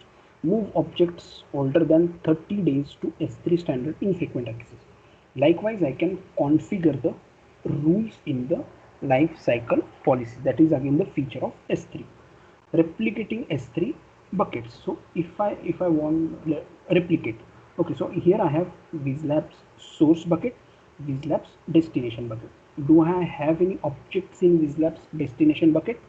No, no objects. Do I have any objects in the Whizlabs source bucket? I do not have any. Click on upload, add the files, and let's try to upload the same file. Open and upload. Okay, upload is successful. Okay, now let's go to the Whizlabs destination bucket. Let's try to refresh.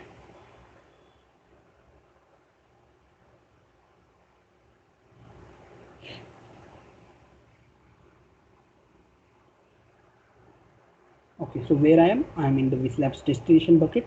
The files are here. Why did the files got replicated? Because of the rule which I have configured in the bucket name Whizlabs source bucket.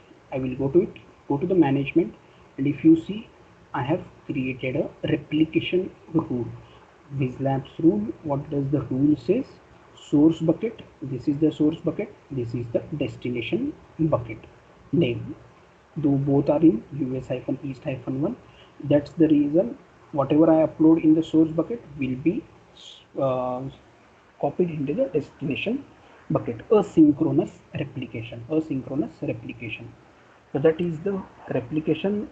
Again, you can use this replication feature for disaster recovery purpose. You have a DR site, North Virginia is your primary, London is your disaster recovery. You can use. Again, if you see, when you want AWS service to communicate with each other, IAM role is used.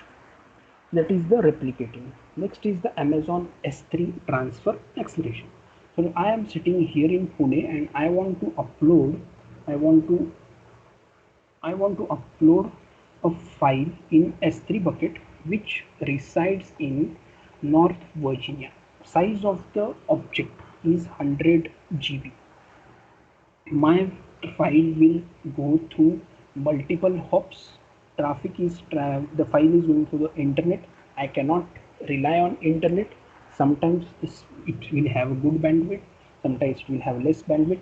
Now, to speed up the process of this 100 GB file, I use the feature called S3 transfer acceleration. So with the help of this S3 transfer acceleration, what will happen is, let me try to show you what is transfer acceleration. Go to this transfer acceleration, edit, enable. Once you enable, you get a accelerated endpoint. Click on save the changes. This is the endpoint.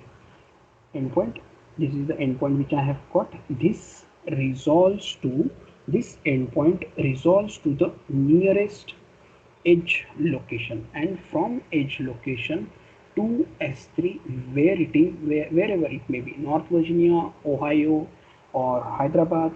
This network which will be used is the AWS backbone network, where the speed is 300 GB per second. So this endpoint resolves into the nearest edge location. Till from Pune to nearest edge location, it will be internet. From edge location to the S3, AWS backbone network. So that is the feature of S3. transfer acceleration. Amazon S3 event notification. There is an S3 bucket. I want to get notified if someone uploads an object to the bucket. So here if you see Whizlabs event notification, I have a bucket. I want to upload few files. Okay, let's again try to upload the same file. Whizlabs is it whizlabs.py. Click on open and upload. I have uploaded few files to this bucket named Whizlabs event notification. I have uploaded. I want to get a notified on email or anything. In this case, we use the service called event. We use the feature of AWS S3 event notification and we will configure a with the help of SMS, simple notification service. Another service, simple notification service, we need to configure it. And inside the SNS, what we do, we create a topic, we create a subscription.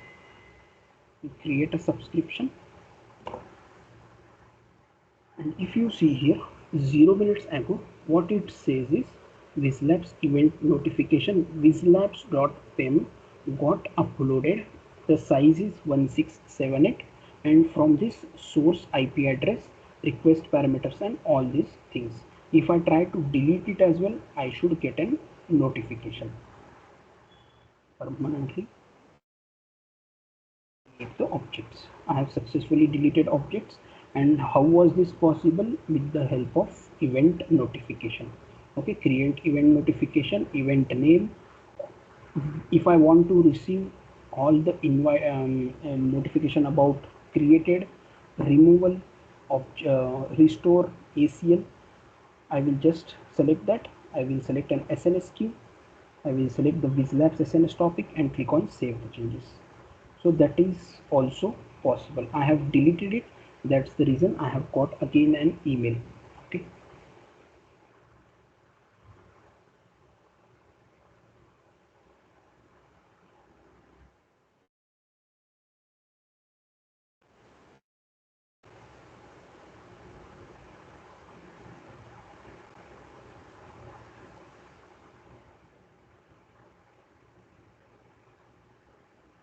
Okay, so that is again possible.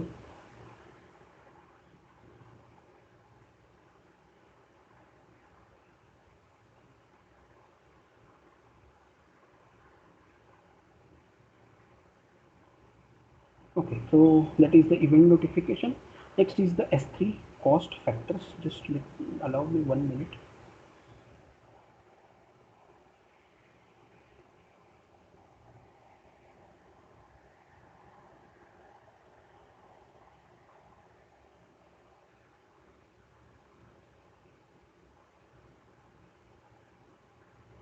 Okay, so Amazon S3 factors. So cost factors. What are the cost factors? Storage types, request and retrievals.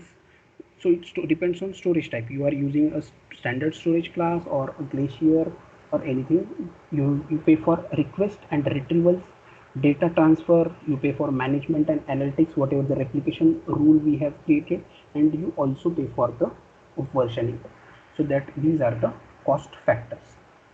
Amazon AWS, that was about the S3. And now I also want to discuss about the load balancer, elastic load balancer. What is elastic load balancer? As the name suggests, as the name says, distributes the traffic across the targets. What are the targets? It might be EC2 instances. There are three types of load balancers: application load balancer, network load balancer, and the gateway load balancer. It operates at layer 7 of OSI model. It operates at layer 4 and it operates at layer 3 of the OSI model. Which protocol it supports? HTTP, HTTPS ports, TCP, UDP, and GLB is the GDB port. So ALB, what are the use case of when should I use application load balancer? When I want to host an e-commerce web application. When should I use network load balancer? Let's say I am running a banking or a financial application, I should use the network load balancer. Use case of gateway load balancer is here is the client. Here is the client. The request goes to the load balancer, and the load balancer redirects the traffic to the EC2 instances. So once the request comes to load balancer, I do not want the traffic to go to the load balancer. I want to inspect the traffic with the help of virtual appliances, that is with the help of firewall, and those traffic which is inspected should be sent to this targets. So in this case we use the gateway load balancer. So load balancer acts as a single point of contact. Okay, so where I can see the load balancers, EC2 load balancer, and if I try to see, this is I have already created a Whizlabs ALB. Copy the DNS name.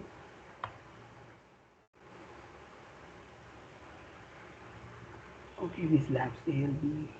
It says Whizlabs, a world-class technology training platform, and it says request is served from easy 1D. Okay, it says from 1C, 1B, 1B. Okay, DBAC, DBAC.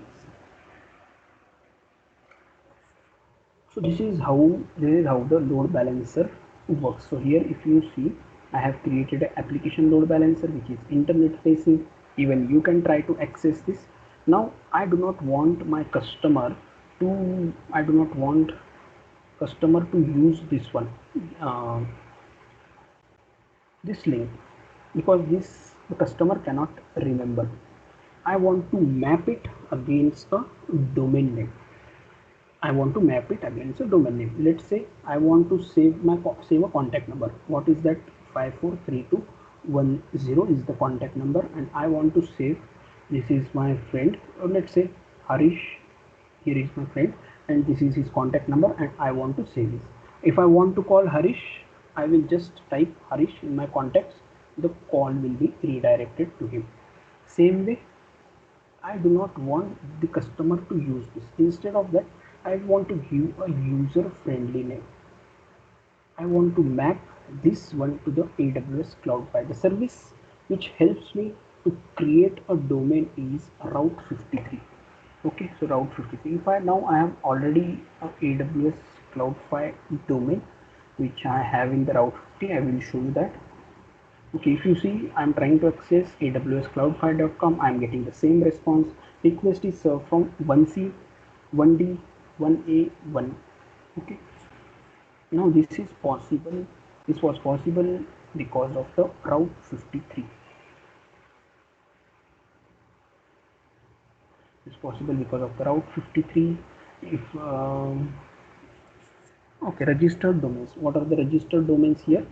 I can see there is a registered domain which is owned by me, AWS Cloudflare. You need to pay the price for this per $15 to $16 per year.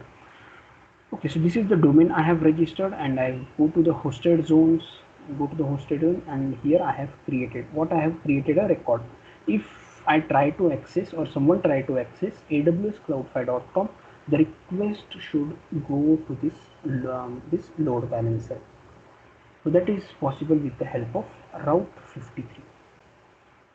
Now last one is the relational database service. So database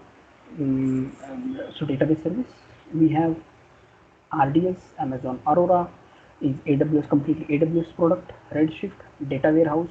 Document DB, where we store the JSON documents. Amazon DynamoDB, it's a NoSQL database. Elastic Cache, memory DB for RDS to improve the read performance. That is we use these services. So what is the difference between relational and non-relational? So data storage in the form of rows and columns, and in non-relation data is in the form of key value pair. Schema is fixed and schema is dynamic. So an example of relational databases, RDS and AWS Aurora. Non-relational, DynamoDB, Elastic Cache. So what is meant by managed and unmanaged service? RDS is a managed service. Why it is called a managed service? because from power, HVAC, rack, server maintenance to scaling, it is AWS responsibility. You just need to focus on the application. From and if I talk about database installed on AC to EC2, it is unmanaged service. That is where AWS is responsible only for power till OS installation. You are responsible for OS patch, install, the database backups, high availability, and scaling. That's the reason RDS is a managed service. So RDS database engine. What are the database engine RDS support? It supports DB2, MariaDB, Microsoft SQL Server, MySQL, Oracle, and Postgre and Aurora. Aurora is completely AWS product. It is for the cloud native application. When compared to RDS, performance is 5x for Amazon Aurora. Multi-AZ deployments. So what is mean by multi-AZ deployments is I have one instance. I want to achieve the high availability or disaster recovery at a zone level. I will use the multi-AZ. In case the instance which resides in zone 1 goes down, zone 2 will this zone 2 instance will be promoted to primary, and there is a synchronous replication between primary and standby database. Synchronous replication. Okay, what is synchronous replication? Is nothing but you have a primary. What is primary? Where you have the read and writes are happening. What is a standby? This is just standby. In case something happens to primary, this will be ready to take the traffic, and that is the mechanism. We call it as a failover. We call it as a failover. Okay, so multi-AZ failover promoted to primary, and synchronous replication is 100%. You have 100, let's say 10,000 GB data. On the standby also you will have 10,000 GB of data. That is the synchronous, no data loss.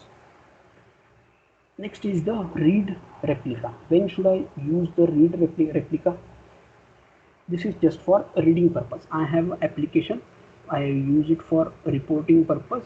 If I point this application to primary database, this is going to burden with read queries, and I do not want the write queries to be affected.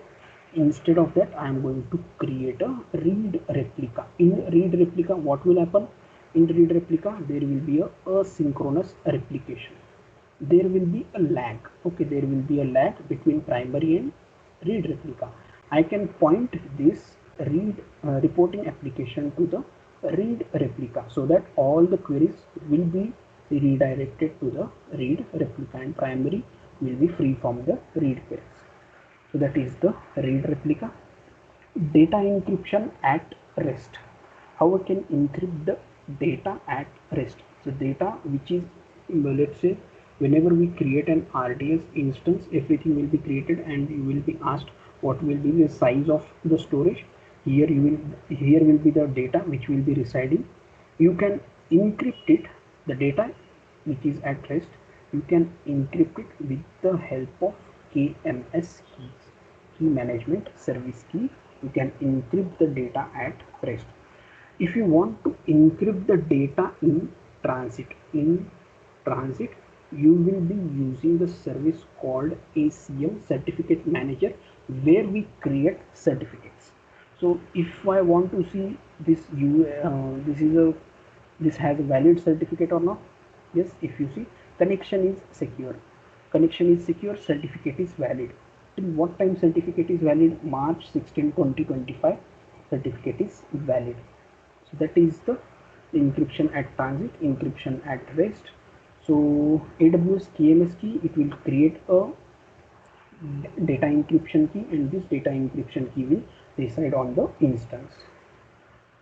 So next is the Aurora DB cluster. In Aurora, we create a cluster, database cluster, and it is compatible only with MySQL and PostgreSQL. So when you create a cluster, shared cluster volume will be created, where 6 DB copies will be maintained, 2 copies in 1A, 2 copies in 1B, 2 copies in 1C. So this is about the Aurora DB, cluster read replicas, the multi-AZ and RDS. So that was about all the services. Now let's talk about, now let me know if you have any doubts I before I talk about the AWS certifications.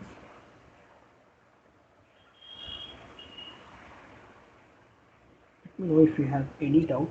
So, guys, if you have any questions to Pankaj, you can just ping us in the chat box. Pankaj will be replying to the Q&As.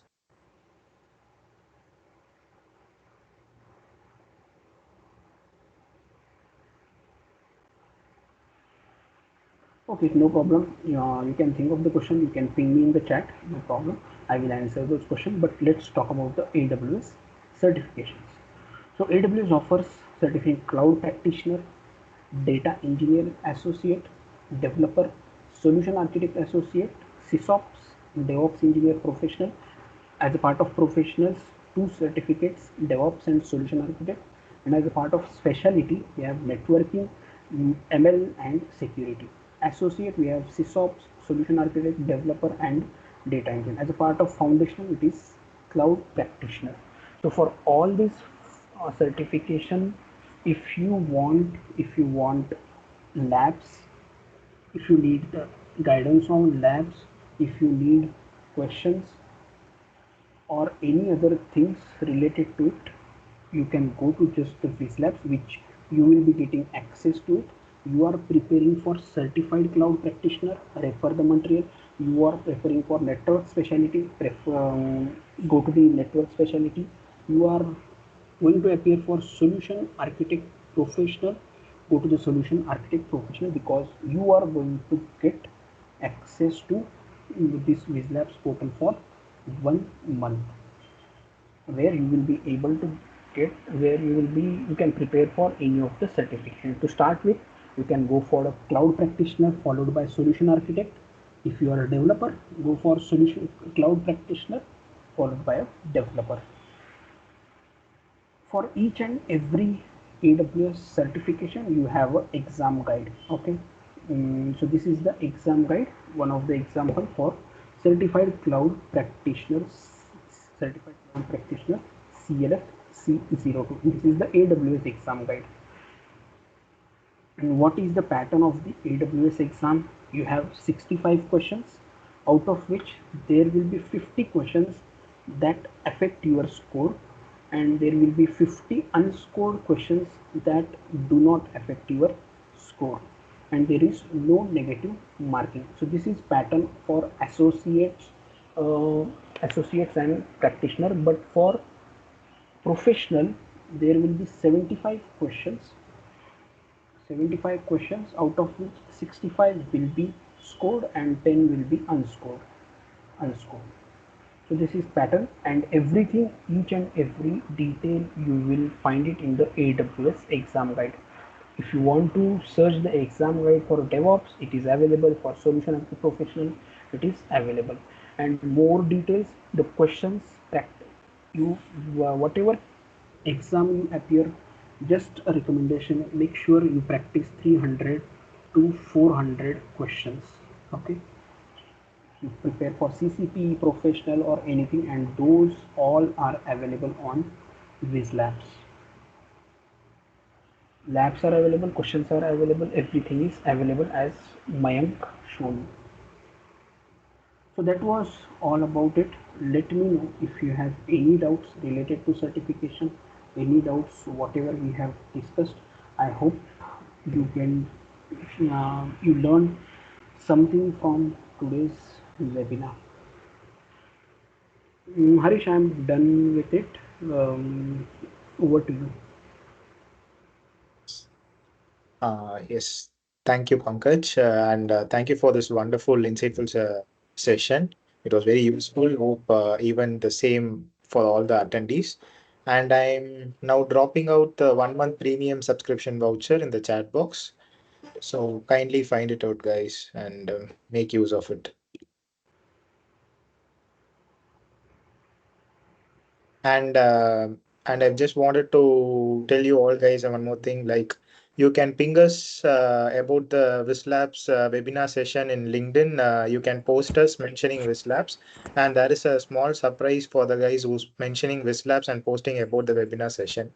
You can just mention Whizlabs profile in the LinkedIn, and you can share that in the DM box so that there is a small surprise in LinkedIn. You can catch me up.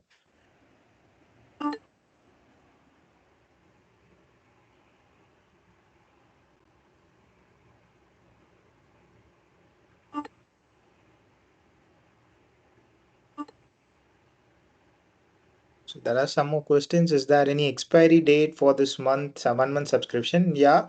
And the voucher which is being dropped down will be valid only for today. That is on 8th of June and 9th of June. And then it will be disabled on the Monday of 10th.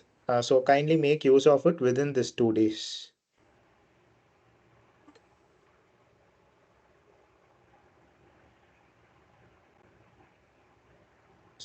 Is Labs 1 month given only for people who share on LinkedIn? No, not like that. I'm just telling there is an add-on surprise from this 1 month subscription if you mention Labs in the LinkedIn. And just sharing my screen.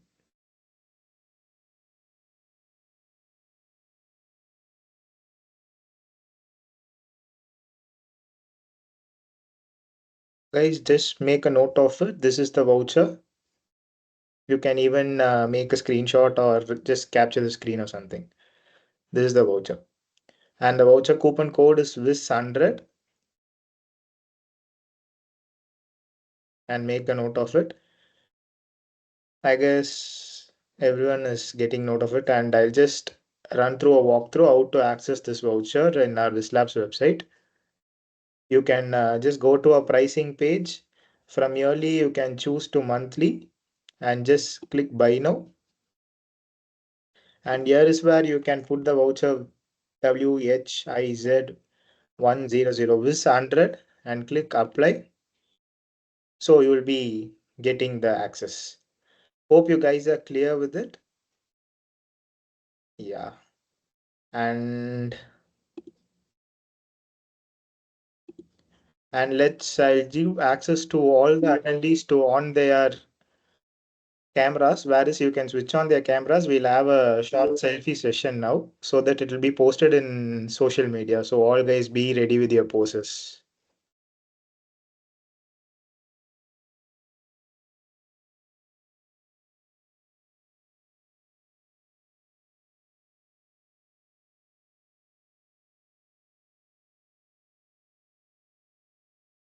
So guys, you can on your cameras now.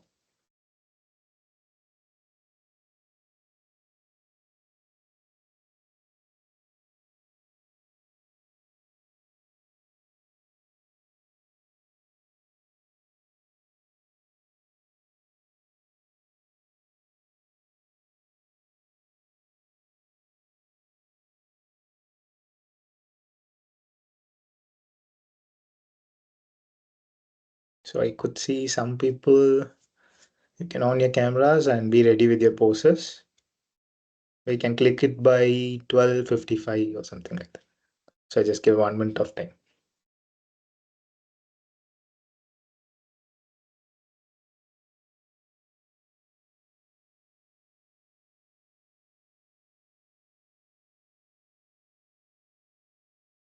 That's it. Other people?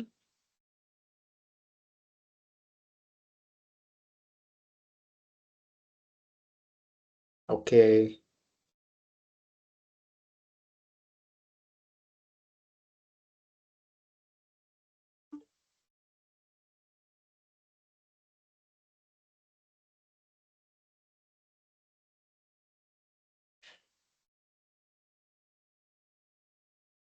Yes, guys, I'm clicking a picture now.